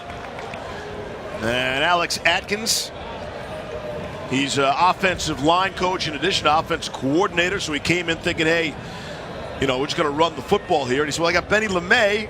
I got a 1,000-yard rusher. Don't want to mess that up, try to feed him. But they need to do more than just hand off the football here now, down 24-0. Yeah, they need to start at least pressing the issue downfield. They've really only attempted one throw downfield, and it was just incomplete off play action. So they got to start forcing the issue. There we go. Flip to Elder. The wide receiver came around from LeMay. And pick up a few yards on the play. 2nd down and 7. So getting creative at least, taking that opportunity. Yeah, no doubt. And they really have done a great job, Buffalo has, just stopping the standard run game that we see from Charlotte. Outside of the first 5 or 6 carries of the day for LeMay, there's really been nothing going. So they have to get creative in trying to create some yardage on the ground and start to force the issue downfield. You got to be careful with these pass rushers that Buffalo has, but at some point you got to take a shot to loosen up that defense. 2nd down and 7. Here's Reynolds. Got some pressure, trying to spin out of it. Throwing awkwardly across his body. Hooks up with Elder, who came back to the ball and makes a big play, and that's a 1st down for Charlotte. Gain of 15. You also got to start thinking, not just yet, but you got to start thinking tempo, just to get the rhythm going offensively. They're not a real big tempo team. They will use it from time to time. There hasn't been much rhythm offensively for Charlotte throughout the course of really the last 2 quarters. So might see them go with a little bit more no huddle here in the final 20 minutes. Taylor Riggins had some pressure there for Buffalo. They fake it to Elder and give it to LeMay. And it's Benny LeMay approaching midfield. Gain of 8 on the play. Clock winds under 4 minutes to play in this 3rd quarter. 24-0, the UB Bulls. You got to give a little love sometimes to the offensive line, Steve. This is what you call a pancake block. You watch this. Big number 75, who's in for the injured Dominic Taylor, just made his presence felt along the line of scrimmage. LeMay, the run, Eddie Wilson brought him down after the stop. Dominic Taylor was injured. We told you that last sequence. He remains out. And it's a 3rd down and 1 out of the 47.5. To be specific. 3rd and 1. Reynolds all alone in the backfield, out of the shotgun. Now motions LeMay that way. Reynolds will keep it and has enough for the 1st down. Needed 1, got 2, and that'll move the chains. Chris Reynolds, a former walk-on. I mean, no offers. I mean, like 0. And he winds up here at Charlotte. Has done an unbelievable job with this team. He has, and he doesn't check the measurable boxes. I mean, he's generously 5'8", 5'9", in that vicinity. He's listed at 5'11", but he's physically gifted as a runner and has done a really nice job. I think his intangibles are what have him in the driver's seat. There was a big competition between him and Brett Keane, the backup quarterback, and it was clear to the fans and clear to the team and clear to the coaches that Chris Reynolds certainly possessed that chip on the shoulder and the kind of mentality that they want from their quarterback and leading them into this new era of Charlotte football. Well, it sounded like the coaches were really the last to find out. They were, when they finally announced that Chris Reynolds won the job, the players said, yeah, we knew all along. We just wanted to make sure you guys knew as well. So he was the team favorite. They have certainly fallen in line with him and gotten behind Chris Reynolds. But the fact that he is a walk-on with no offers to come into this, and be the leader he has really shows you all along, right? Like, and you never knew what you had, right? Because in camp, you don't really hit the quarterback. Right. So you never know exactly what you have until you go live. As you see Ladarius Mack, he was a 10-2, able to walk off the field on his own. Yeah, glad to see Ladarius Mack up and moving. Hopefully he'll be okay. But sometimes you just need to play. Sometimes you just need to go out and be a gamer. And that's what Reynolds is. Because if you look at him, and you just saw him throwing in shorts and stuff, you're probably, all right. But then you put him on game day under the bright lights with live action and bullets flying. That's when the best comes to the forefront. On 1st down and 10, it's McAllister in motion. Reynolds is in trouble. Tried the wheel route to McAllister, and it falls short. And along those lines, Alex Atkins said, when you go to a high school to recruit a guy, and there's the perfect 6'4", right, 200-pound quarterback, and they're like, everybody's looking at that, the beautiful quarterback, and the coach is saying, no, the other guy you want is over there. He's the 5'8" guy. That's Chris Reynolds. Yeah, and that's a testament to the type of player he is, because you just love how he plays. I mean, he's not, like you said, he's not going to be a statuesque guy. He's going to be scrappy, but man, you're going to get everything he's got every single week, and you got to appreciate a guy that approaches the position that way. 2nd down and 10. I got 1 second to snap and just get it away in time. Reynolds still holding with it off a good play fake and finds Victor Tucker across the middle down to the 20. Here's Tucker down to the 5, stays inbounds somehow for the touchdown. And Charlotte, just like that, is on the board. Reynolds to Victor Tucker for a 51-yard score. 2-point conversion coming. Trying to make this a 2-score game. How about this? A little RPO, no problem. Feet are settled. And Tucker does the rest. It's a nice, accurate throw from Reynolds, and Tucker has been the guy that they've relied on so heavily through the air all year. And especially when they got to have it situations, which this is certainly one of those. Tucker's the guy that they're going to favor and look towards. Does a great job of providing a spark after what was pretty disappointing effort offensively from Charlotte for the better part of the last 3 quarters. As you see it tightrope the sideline and find the end zone. That's nearly twice as long as any other play for the 49ers. Will Healy's coaching them up. They're still in this game, going for a 2-point conversion here. Reynolds under center. Going to Tucker again, lowers the helmet and nothing doing. Otwanowski made sure of it. Matt Otwanowski, who is playing in his final game and is the true leader of that Buffalo defense, said that is not happening on my watch. He saw that short motion, and Otwanowski went straight for Tucker. I've seen so many teams start to use that. New Orleans Saints really made it very popular with Michael Thomas. We've seen LSU use that play, that little short motion. It's almost like a reverse bubble screen. You get so much forward momentum, and Otwanowski said, no, sir. I'm going to sniff that one out and make a play on the ball. Great play. Keeps it at 24-6 now with 2:20 left in the third. Bowl season continues tomorrow on ABC. Started at noon. Alcorn State and North Carolina A&T collide in the Celebration Bowl. And then the nightcap, Coach Pete coaches his final game for Washington against his former team, 19th ranked Boise State, in the Mitsubishi Motors Las Vegas Bowl. That should be a dandy from Vegas. Everything's good in Vegas. Things are pretty good here in the Bahamas as well, especially from Buffalo.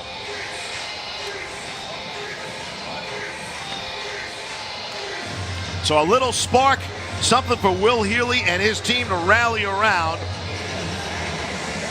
in a 24-6 game now. That's Patterson back deep for Buffalo, along with Aiken. It's a short, high kick and a fair catch at the 24-yard line. Take a look back at our Makers Wanted Elk Grove Village Drive recap. And if you look at Buffalo, I mean, the star today has been Jarrett Patterson. So athletic, so gifted. almost never goes down at first contact as he runs through Gemmel there and finishes in the end zone. He's been outstanding throughout the course of the day, and really, I don't know if there's a running back that's playing better in college football over the final 3 games. Think about 11 touchdowns, well north of 500 yards. He has been absolutely electric for the Bulls this season. 92 yards rushing so far in the game here today. That's Buffalo chew on the clock a little bit here, up 24-6. They do hand off to Kevin Marks. It's out to about the 28-yard line for a gain of 2. Buffalo's one of those teams too, Steve. The way they run the football and the way they rush the passer, they're a really good team when they have the lead. And this is where you challenge that offensive line. Say, hey, we can probably take this thing down as low as we want. So we're going to have some long, time-consuming drives and just churn out yards and plays. So the challenge is going to be on those 5 guys up front to lead them to the victory and hang on to this lead. Here's Van Trace, they're throwing. Dangerous pass, nearly intercepted. Antonio Nunn could not haul it in. Marquell Osborne had the coverage, and that was the question. Would it be Osborne or Lyon to cover Antonio Nunn today? And there's good coverage there. A little contact at the top of the route, but no problems. I don't think it's necessary to throw a flag, but I'm a little surprised they decided to drop back and throw it. The most demoralizing thing is seeing a team run the ball against you, and with the lead and the clock rolling, I'm surprised they opted to go to the air.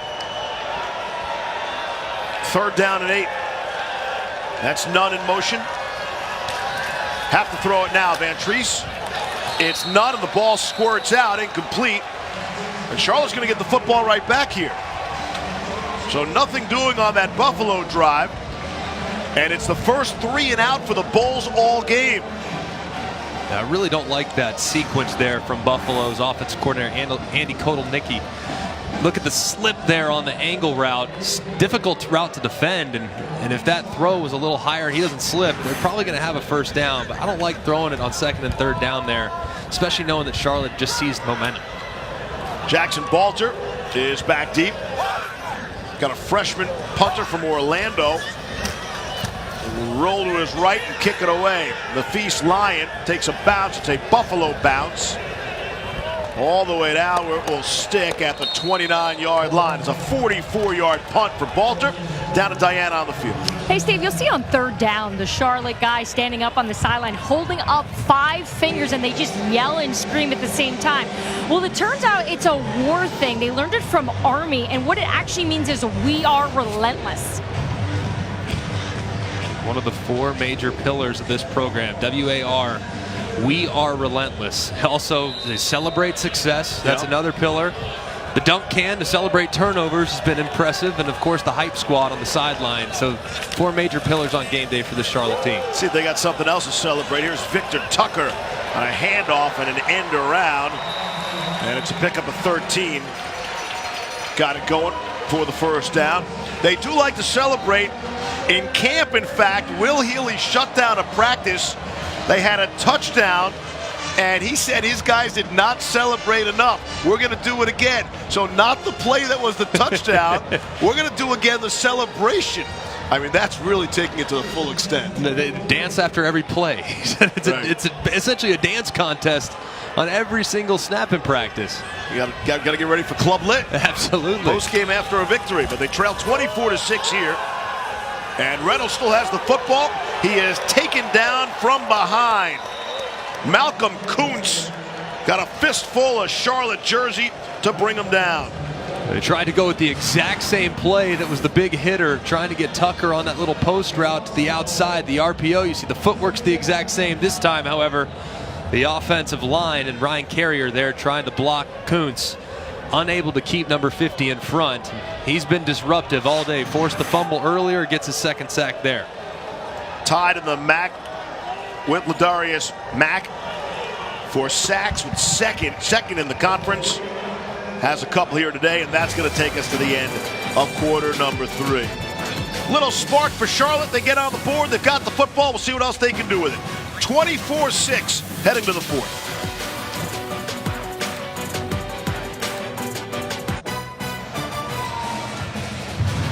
Back in Nassau, the Makers Wanted Bahamas Bowl.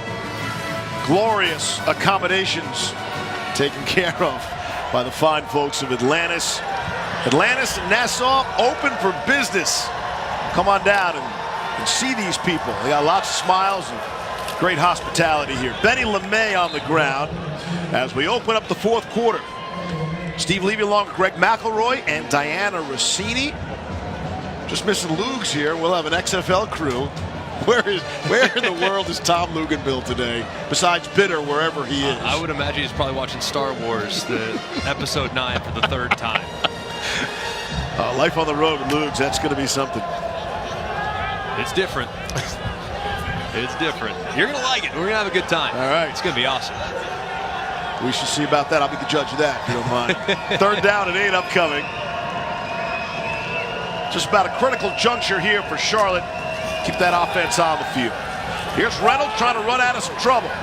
Needs 8 and very close to the marker. What an effort by Chris Reynolds to make that even close. And they're moving the chains. They're going to give him the spot. I love the play call. You have great pass rushers on the edges, so you go quarterback draw. And a good job downfield, too. I thought he was short, Greg. I did, too. I thought he was a little bit short, but based on the spot, looks as though they didn't even feel like they needed to measure. I'm with you. Things are a little loose here in Nassau on the Bahamas. We're on island time. Island spotting maybe as well. Handoff. Actually, it's Reynolds will keep it again. Why not? Pickup of 2 on the play. Get that face mask into the dirt. We wondered how the field would hold up with all the rain we've had in the last 3 days here. It's actually done very nicely. Yeah, it's been good. We've seen a couple guys slip. We saw obviously none on that angle route. That last 3rd down slip there, but for the most part, the field's been solid, drained nicely, and has provided a great setting. 2nd down and 8 at the 46 of Buffalo.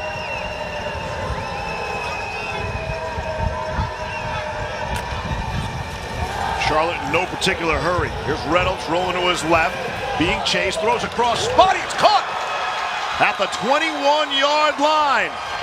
Tyler Ringwood makes the catch. It's a gain of 25.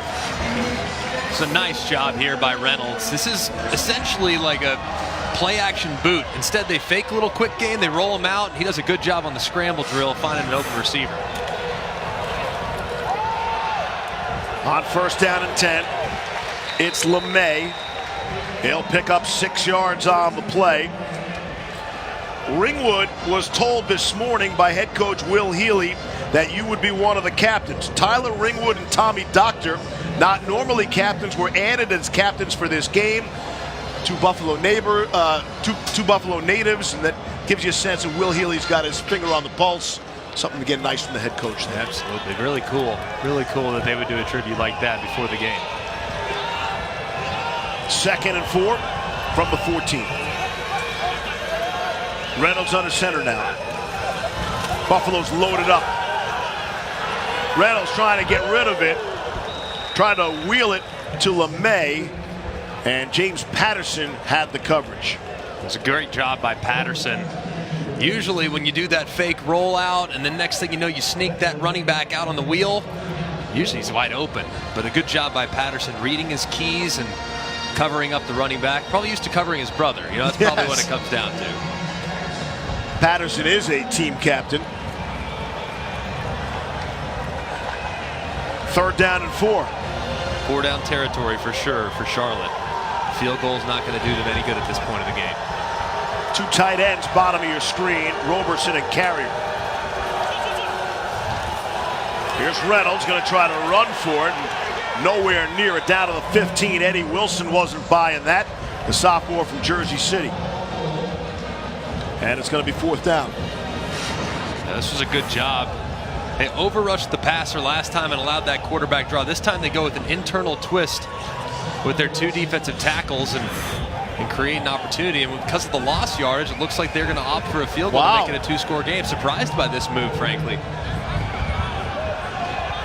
Here's Cruz. He missed from 33, but that was down at the other end.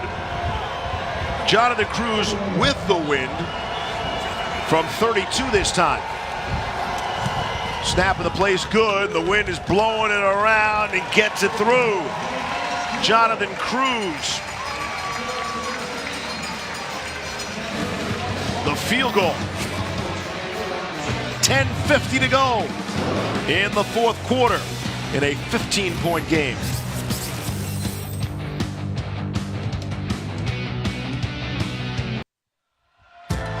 So look, everybody wants to come to the Bahamas, especially these two football programs. If anybody has the slightest issue with it, maybe it's the poor equipment people. Coming to an international bowl like this has a unique set of circumstances. Every single piece of equipment, from footballs to towels, they had to account for each and every pen and pad to clear customs, loaded on trucks, shipped via boat, and clear customs on this side to move to their practice facility, onto the island, and then to the stadium. And both equipment teams having to deal with the issue. So again, unique challenges, but it's part of the experience here. Worth it when you get there, that's for sure. Yeah. Onside kick? Not yet. Not with how your defense is playing. I don't think at this point you have to go there just yet. We were both surprised that Charlotte elected to kick the field goal there. Does make it a 15-point game. We understand. And the kick is in the air and is very short. Antonio Nunn calls for the fair catch. And we will see the Buffalo offense back on the field. So I was told some of the Buffalo equipment people, maybe it's the same thing for Charlotte, they're unable to watch the second half. They have to wait outside, waiting for the shipping containers to come and start packing up the two programs while the game is going on. The poor equipment people, they don't even get to watch the second half because once this bad boy's over, they got to get moving, get to the airport, and get out of town, if you will. So, oh my goodness. But they are packing up as we speak, making sure everything is accounted for. Well, both Charlotte and Buffalo need to save space because this game's still very much undecided. Yes. Save space for a trophy in your shipping container, potentially. Obviously, you got to take that into account. It's important hardware. Charlotte has all 3 timeouts remaining. Trailing 24-9. Here's Buffalo with the football. They expect them to keep it on the ground with Jarrett Patterson and Kevin Marks. They'll push the pile with Patterson. And after all of that, it's a 7-yard gain. That might be the ugliest 7-yard gain, except for an offensive lineman, of course. Patterson will take the yardage, and the clock will wind. And this is what I think Buffalo should have done on the last drive, frankly. Instead, they ran the ball on first down, threw it on second and third. Their calling card is with the run game, and with Patterson more specifically. I want to feature those two running backs. I want to feature this offensive line. I want to try to put together an extended drive here without throwing into what is a 25-mile-per-hour wind gust. So expect a more conservative plan from him this time, and expect them to really lean on that ground attack that's gotten them to this point. Second down and 3. Hand it to Patterson again. That puts him over 100 yards on the afternoon, and he'll be close to a first down for Jarrett Patterson. That's now 6 consecutive games with at least 100 yards rushing. What a machine back there for the Buffalo offense. Unbelievable. They're just so consistent. They're so powerful and so elusive. And you got to think here, he's got to get another look at it here on 3rd and 1. Maybe that dive play inside when they line up under center. It looks like they might be keeping him, in shotgun potentially or pistol.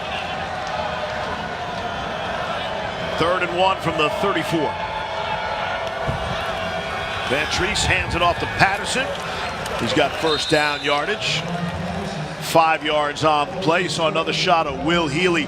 Healy said he was out at one of the, having some good time at the water slides and at the park, and he comes across some Buffalo players in their t-shirts and hats or whatever, and he said, "Oh, you guys are here to play a football game?" And of course the Buffalo players don't recognize Healy. Healy goes to the Buffalo players, "Hey, who are you guys playing against?" And they say Charlotte, and Healy goes, "Do they have a football team?" and he said, I wasn't aware they had a football team either. He's the head coach of Charlotte, but he was unrecognizable at the moment by the Buffalo players. Kind of funny comments.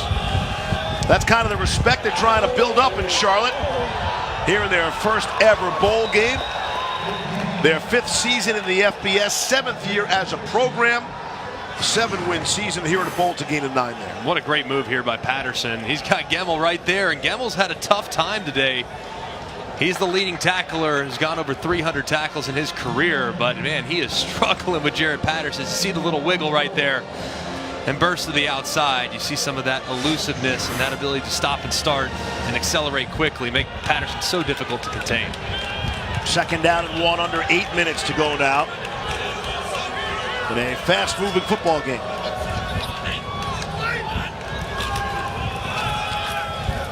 On the ground, another first down for Jaret Patterson.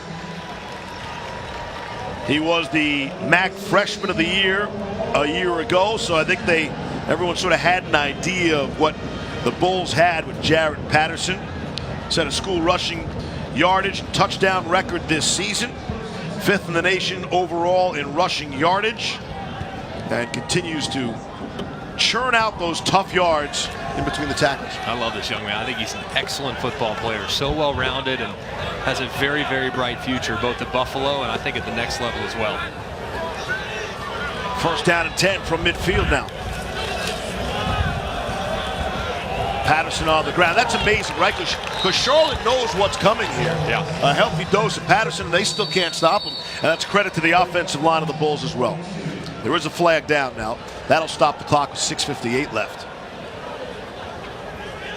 So demoralizing to know that you're going up against a big physical offensive line that's trying to impose their will on the ground, and there's nothing you can do about it.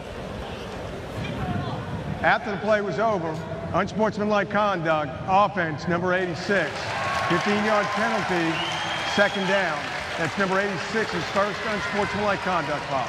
That's Carlton Todd, the junior from Waterloo, Iowa. Oh, there's a shot, yeah. And they're going to call that every time. I mean, you can't do that. Your offense is churning. You're running the ball with great efficiency. You got second and short. The only thing that can stop you right now is yourselves. That's exactly what Leipold's saying. That's the type of thing that just drives coaches crazy. Second down and 18 after the penalty. Here's Patterson trying to get some of that back. 26th rushing attempt for Jaret Patterson. That is a new Makers Wanted Bahamas Bowl record. He's up to 119 yards on the afternoon. I'd still run it here. Sure.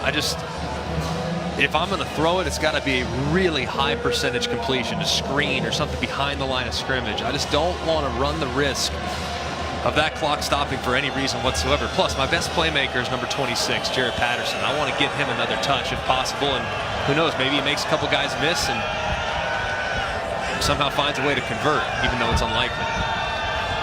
That's Daniel Lee in motion, bottom of your screen on 3rd and 17. Van Treese on the draw to Patterson, plenty of running room, and has the first down. Wow, Jaret Patterson on a classic draw on a 3rd and 18, picks up 19. That's how the day's gone for Buffalo. Yeah, this was just such a great job here, working against man coverage. Man coverage means that the defenders, the defensive backs more specifically, their eyes are on the wide receivers. They're not looking at what's going on in the backfield. So therefore, they're all chasing the guys that they're supposed to be covering. Meanwhile, Patterson is breaking free in the open field. That's a great call, great design, and great execution from Buffalo. Approaching 5 minutes of play here in the 4th.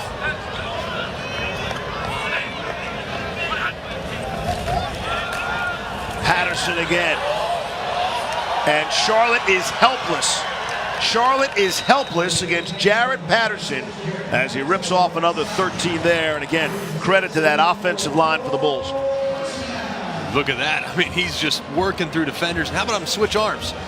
He gets that ball to the outside. He kept it in his left arm for a second. He reverses field, gets it back to his right arm to keep it away from defenders. This kid is just so well coached, does all the little things right. There's the switch right there to keep it away from those defenders that could be going for that football. So far on this drive, Buffalo has snapped the ball 9 times, 9 rushes by Jaret Patterson. First down and 10. At the 25 now is Charlotte. Buffalo looking to add on. Here's Kevin Marks, does not have the same success. No gain there. Coming up later over on ESPN2, we'll get to the second bowl of bowl season. Jordan Love leads Utah State against dual threat quarterback Dustin Crum and Kent State. It's the Tropical Smoothie Cafe Frisco Bowl at 7:30 Eastern. Charlotte won't let that clock bleed down anymore. 49ers taking their first time out. We'll be right back.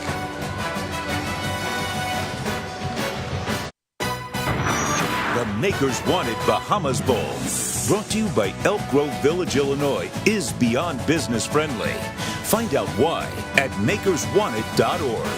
And great clips. It's gonna be great. Elk Grove Village, home of the largest industrial park in the United States, 6 square miles, 62 million square feet of inventory.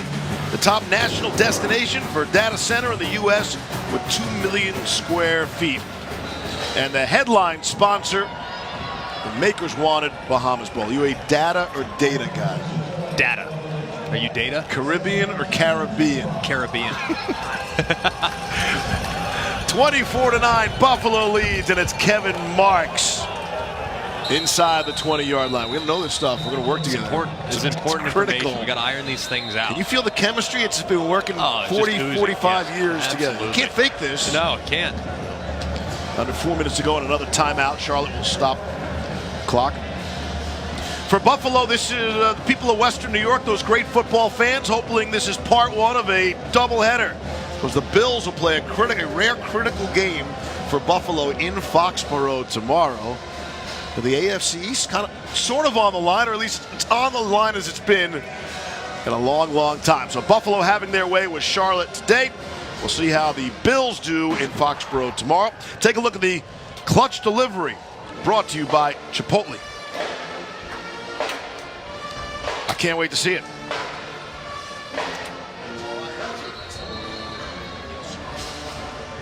We'll get you that clutch delivery on the way. You know, you don't want to make the mistake, the Bills and Bulls. But we were told they have some cooperation in Buffalo. The coaching staff, Sean McDermott's been very helpful for the Bulls program. Last year, they actually shared an indoor facility, which begged the question for UB.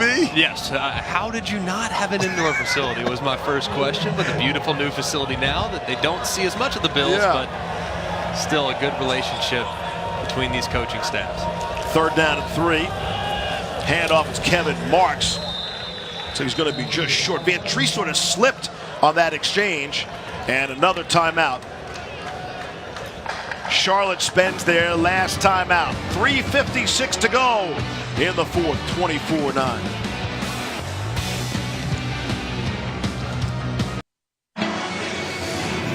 And now, as promised, look at the clutch delivery brought to you by Chipotle. Happened a long time ago. It's a beautiful throw and catch, though, to Nunn on the fade route. First score of the game, first possession of the game. Just beautifully thrown. Thought it was going to be almost exclusively running the football from both Buffalo and from Charlotte, but there have been some big plays through the air throughout the course of the Bahamas Bowl, but none better than that. It's a beautiful throw and catch by Van Treese, and Antonio Nunn. 4th down and 1 from the 16. Van Treese motions a couple players out. Leaves Patterson. Quick check, the really quick check with me, and then a timeout with the play clock winding down. I love the play there. It's called a freeze play, and you have different levels. As soon as one of those guys jumps into the neutral zone, your offensive line is supposed to reach out and touch them, grab them, and they will whistle it dead. But you have some motions built in, you have some quick motions built in. It's a good deception technique, and it was a good call, I think, there by Buffalo to do it. Remember, it worked earlier. Yeah, it did. They got Tommy Doctor in the neutral zone. That was earlier in the game. So, but Jared Patterson has been the story. Offensively, leading the charge for Buffalo, over 100 yards. That's come as no surprise. 6 consecutive games now have went over 100. He's just so tough to bring down. I mean, in the open field, he's got lateral agility. He's got great quickness. Tremendous vision, being able to cut back and find lanes that most backs can't find. And then he just finishes runs so incredibly well, too. How about this one right here, scoring the touchdown after running right through Jeff Gemmel and a couple other would-be tacklers, completely unfazed by the contact. Been excellent today. Here's that 4th and 1 play out of the timeout, and it is Patterson for the first down. He took a big shot when he went up and got just enough. And for all the Jaret Patterson talk, full marks too to Kazarzak, Nosworthy, Nowitzki, Tomas, Jack Kardila, not mentioned, and Jake Fuzak as well. The offensive linemen up front who've done a great job for Buffalo. Yeah, they've set the tone, and in particular the left side of that offensive line. Two seniors, in Kazarzak and Nosworthy, and those guys have done such a great job over the course of their career, and it's looking like they're going to be bowl champions for the first time in their program's history, so a lot to be proud of with what they've built this season. On first down and goal, more Patterson. I guess I should end the drama. Today's Capital One player of the game. You want to take a shot here? I'm gonna go with Jaret Patterson. I think that's a pretty safe assumption, just given how meaningful he's been. I'd love to give it to all 5 offensive linemen, but Jaret Patterson, a worthy recipient. What a tremendous season, and what a great game today. 30 carries, 160 yards now. 11 carries on this drive alone. You know, you don't see the 30 carry performance much. You don't see it in the NFL. You certainly don't see it in college either. Very rarely. But he can certainly handle that load, that's for sure. 2.5 to play. Patterson, you know, for all the yardage, and they're winning the game handily, Patterson's going to feel this tomorrow, right? Oh, there's no doubt. He's been banging around a little bit. And you got to give credit to Charlotte, too. They've done some good things. I mean, they haven't really allowed any big plays. I mean, for the most part, they've kind of held in check. Their longest run they've given up is 21 yards, and it's certainly nothing to be ashamed of. So I think if you look at Charlotte, their offense is kind of what was disappointing for them today, but their defense has done enough to give them some opportunities, just have had a really difficult time getting off the field on some of these long, time-consuming drives. 3rd down and 5 upcoming, under 2 minutes to play now in the game. Here's Patterson trying to get to the end, and he will waltz into the end zone. Touchdown, Jaret Patterson, the cherry on top.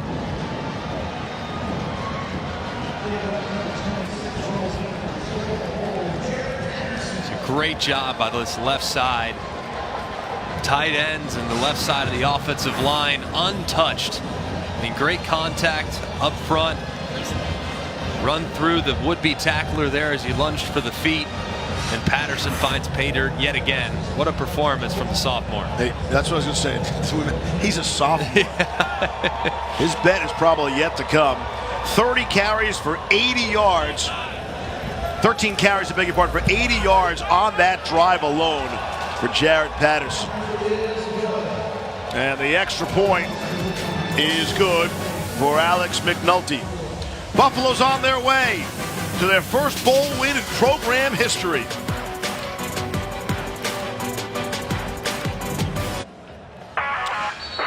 Sage and Kevin are standing by at Sports Center. They'll take some subtle jabs at me for getting the Bahamas Bowl again. Stephen A will join the show. His take on Joel Embiid tonight, plus the different ways that Dak and Carson will handle the pressure on Sunday, and our college football betting guide. Sports Center up next on ESPN and the ESPN app. Again, this is the first bowl game to kick off the bowl season. 40 FBS bowl games, the New Year's Six, 33 others, and the national championship game on January the 13th in New Orleans. Charlotte will get one last crack at the football. And a fair catch to start things off with 1:43 left to play here in the 4th quarter. Fans, immediately after this game, check out the ESPN app for the post-game trophy presentation presented by Capital One. It's been an impressive year, really an impressive couple years for Buffalo, and obviously finishing on such an exclamation point here against a good Charlotte team. I think Charlotte, they're going to learn from this experience. I mean, you obviously get to a bowl game. This is the first time anyone on their staff has ever experienced a bowl game. So a lot to be taken from, a lot to be proud of on what they've accomplished. Throw and a catch. Tyler Wingwood on the receiving end. That will be interesting for Will Healy, how he manages this. All the fun, club lit, taking our shirts off, excitement everywhere, fun, fun, fun, and then sort of have their lunch handed to them today you don't want to ruin the experience, but you want to accentuate what's important here. Be interested to see how young Coach Healy handles that. Yeah, and if he'll make adjustments in the future to how they prepare. He leaned on several coaches, Mac Brown, he leaned on Dabo Sweeney. How do you get guys ready for a bowl game? Because I've never done it. Right. So you can kind of refine your craft, and it's not necessarily always going to be exactly what those guys did, but maybe take pieces of what you think's worked here and apply them for future bowl trips. Reynolds, final minute of play. Off the fingertips of Ringwood, could not haul it in. Reynolds is a sophomore. He'll be back for more. Of course, Benny LeMay is a senior. And the big engine finished with the second most career rushing yards, touchdowns, and rushing touchdowns at Charlotte, behind only Khalif Phillips. As you look at Coach Leipold, I have a feeling that white pullover, that beautiful pullover, is not going to be white for much longer. What color? I'm going to Orange, say yellow, I'm going to say blue. You're going to go with the blue? Blue Gatorade. What do you think? Right. Let's see. Here's Reynolds, all sorts of time. And it's dropped. Michaelius Elder went up to get it. And it just goes as an incomplete pass. It'll be 3rd down and 10 now. I'm surprised it's taken so long for Buffalo. I would have thought they were playing on this for a month. I was about to say, what color with the Gatorade? Usually it's a race to see how quickly you can get the Gatorade jug and throw it onto the back of your coach. Try to surprise him is always the big thing. Has the Gatorade shower not passed its prime? No. Could we move on to something else, Never please? gets better. It's the best. Never gets old either? Never. All right. Guess we've never won a bowl game. You want to experience that. Elder took a shot. I don't know if he still was on down. his feet, and only now the whistles come in. And his helmet comes off. There's 35 seconds left. As he got hit, it looked like he was on the back. Oh, there's that right knee. Yeah. It looked like he was on the back of right there, though, for a second. I don't know if the officials recognized that he was down either. And that would have been short of the first down. And so the clock would continue to wind. And that's what Leipold is saying. Why is the clock stopped? He's still coaching it up 31-9 with 30 seconds, and he wants to know why the clock is stopped. And now it'll roll. And now it'll stop.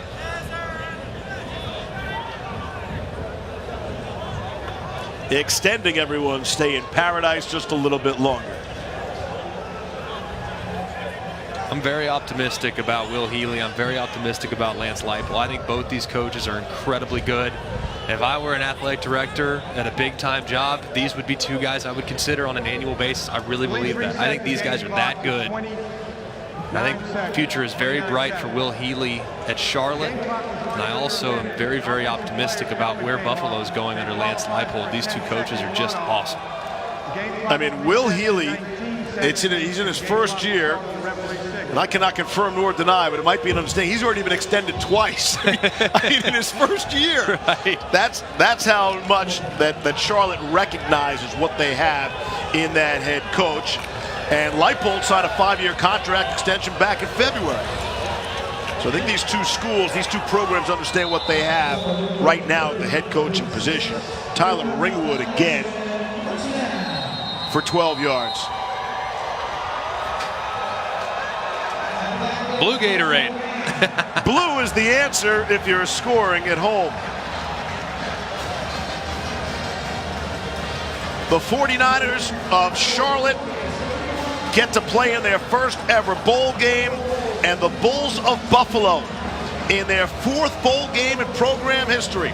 Couldn't get it done in the International Bowl, not in the famous Idaho Potato Bowl, not in the Dollar General Bowl, but finally here in Nassau, the Bahamas, they get it done 31-9 over Charlotte. And they played beautifully. I mean, offensively, being able to run the football, control the line of scrimmage, and on the defensive side, being disruptive and making life very, very difficult for the Charlotte offense throughout.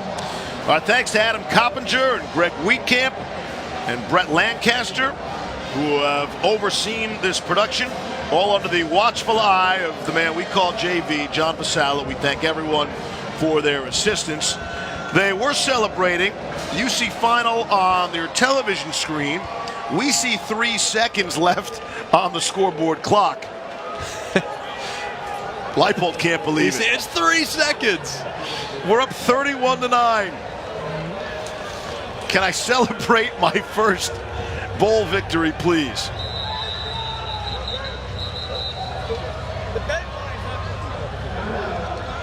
And now a timeout. So they stopped the clock for the catch and got a first down, and now it's a timeout. And again, we're on island time, apparently. There will be no club lit tonight for Charlotte. Although I imagine Will Healy, once he settles down and looks at the big picture, he and his staff and his players will be able to enjoy this experience. So much progress has been made. I mean, even from the beginning of the season when they were trying to figure out their own identity, they were 2-5, and then they just needed something good to happen for them, and sure enough, they've turned things around. And he stepped in. He's been very honest and open about the job that he stepped into, and Coach Lambert before him did a really good job and got the program close, but he was exactly what they needed to get them over the top. And now to have their first winning season in program history is remarkable, and I think he would tell you it's just the beginning. This Buffalo squad went to Penn State. The Happy Valley led the Nittany Lions at halftime before falling 45-13. And Charlotte had their similar big-time game. Went to Death Valley to play Clemson. Fell to the Tigers 52-10. But all great experiences, worthwhile experience for these players. And that's how this one will end, on a Ladarius Mack sack of Chris Reynolds.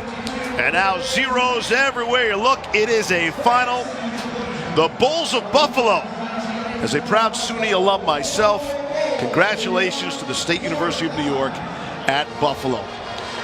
For Greg McElroy and Diana Racina, I'm Steve Levy, saying so long from the Bahamas.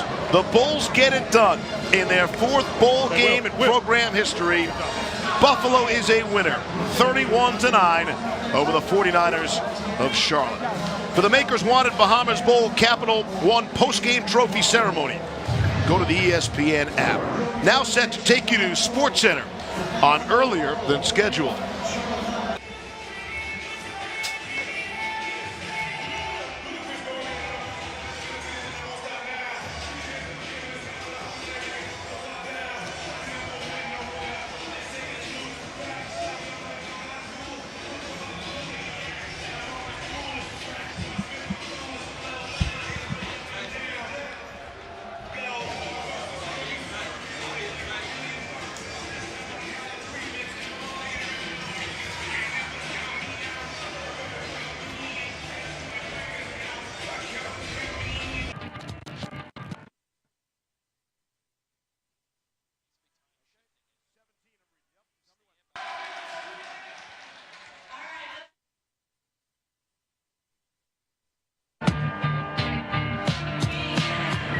Welcome to the ESPN app post-game trophy ceremony presented by Capital One. The festivities down on the field are about to begin, but first, this message.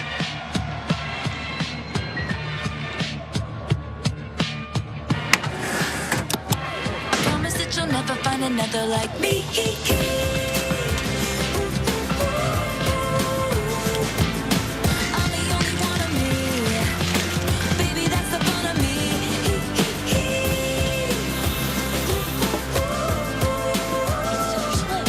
With the Capital One Saver Card, you earn 4% cash back on dining and 4% on entertainment. So when you go out, you cash in. What's in your wallet?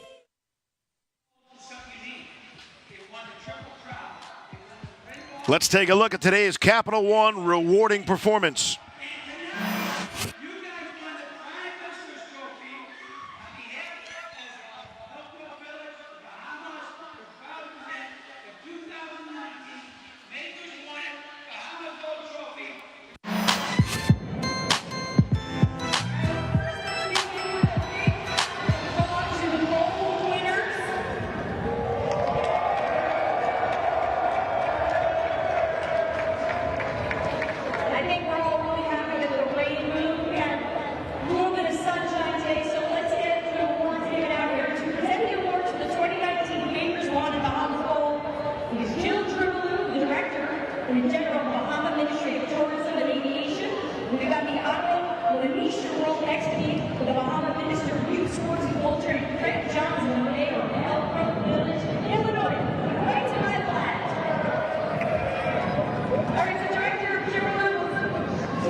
won the triple crown. They won the twin ball contest. They won the dance-off. And tonight, you guys won the Prime Minister's Trophy on behalf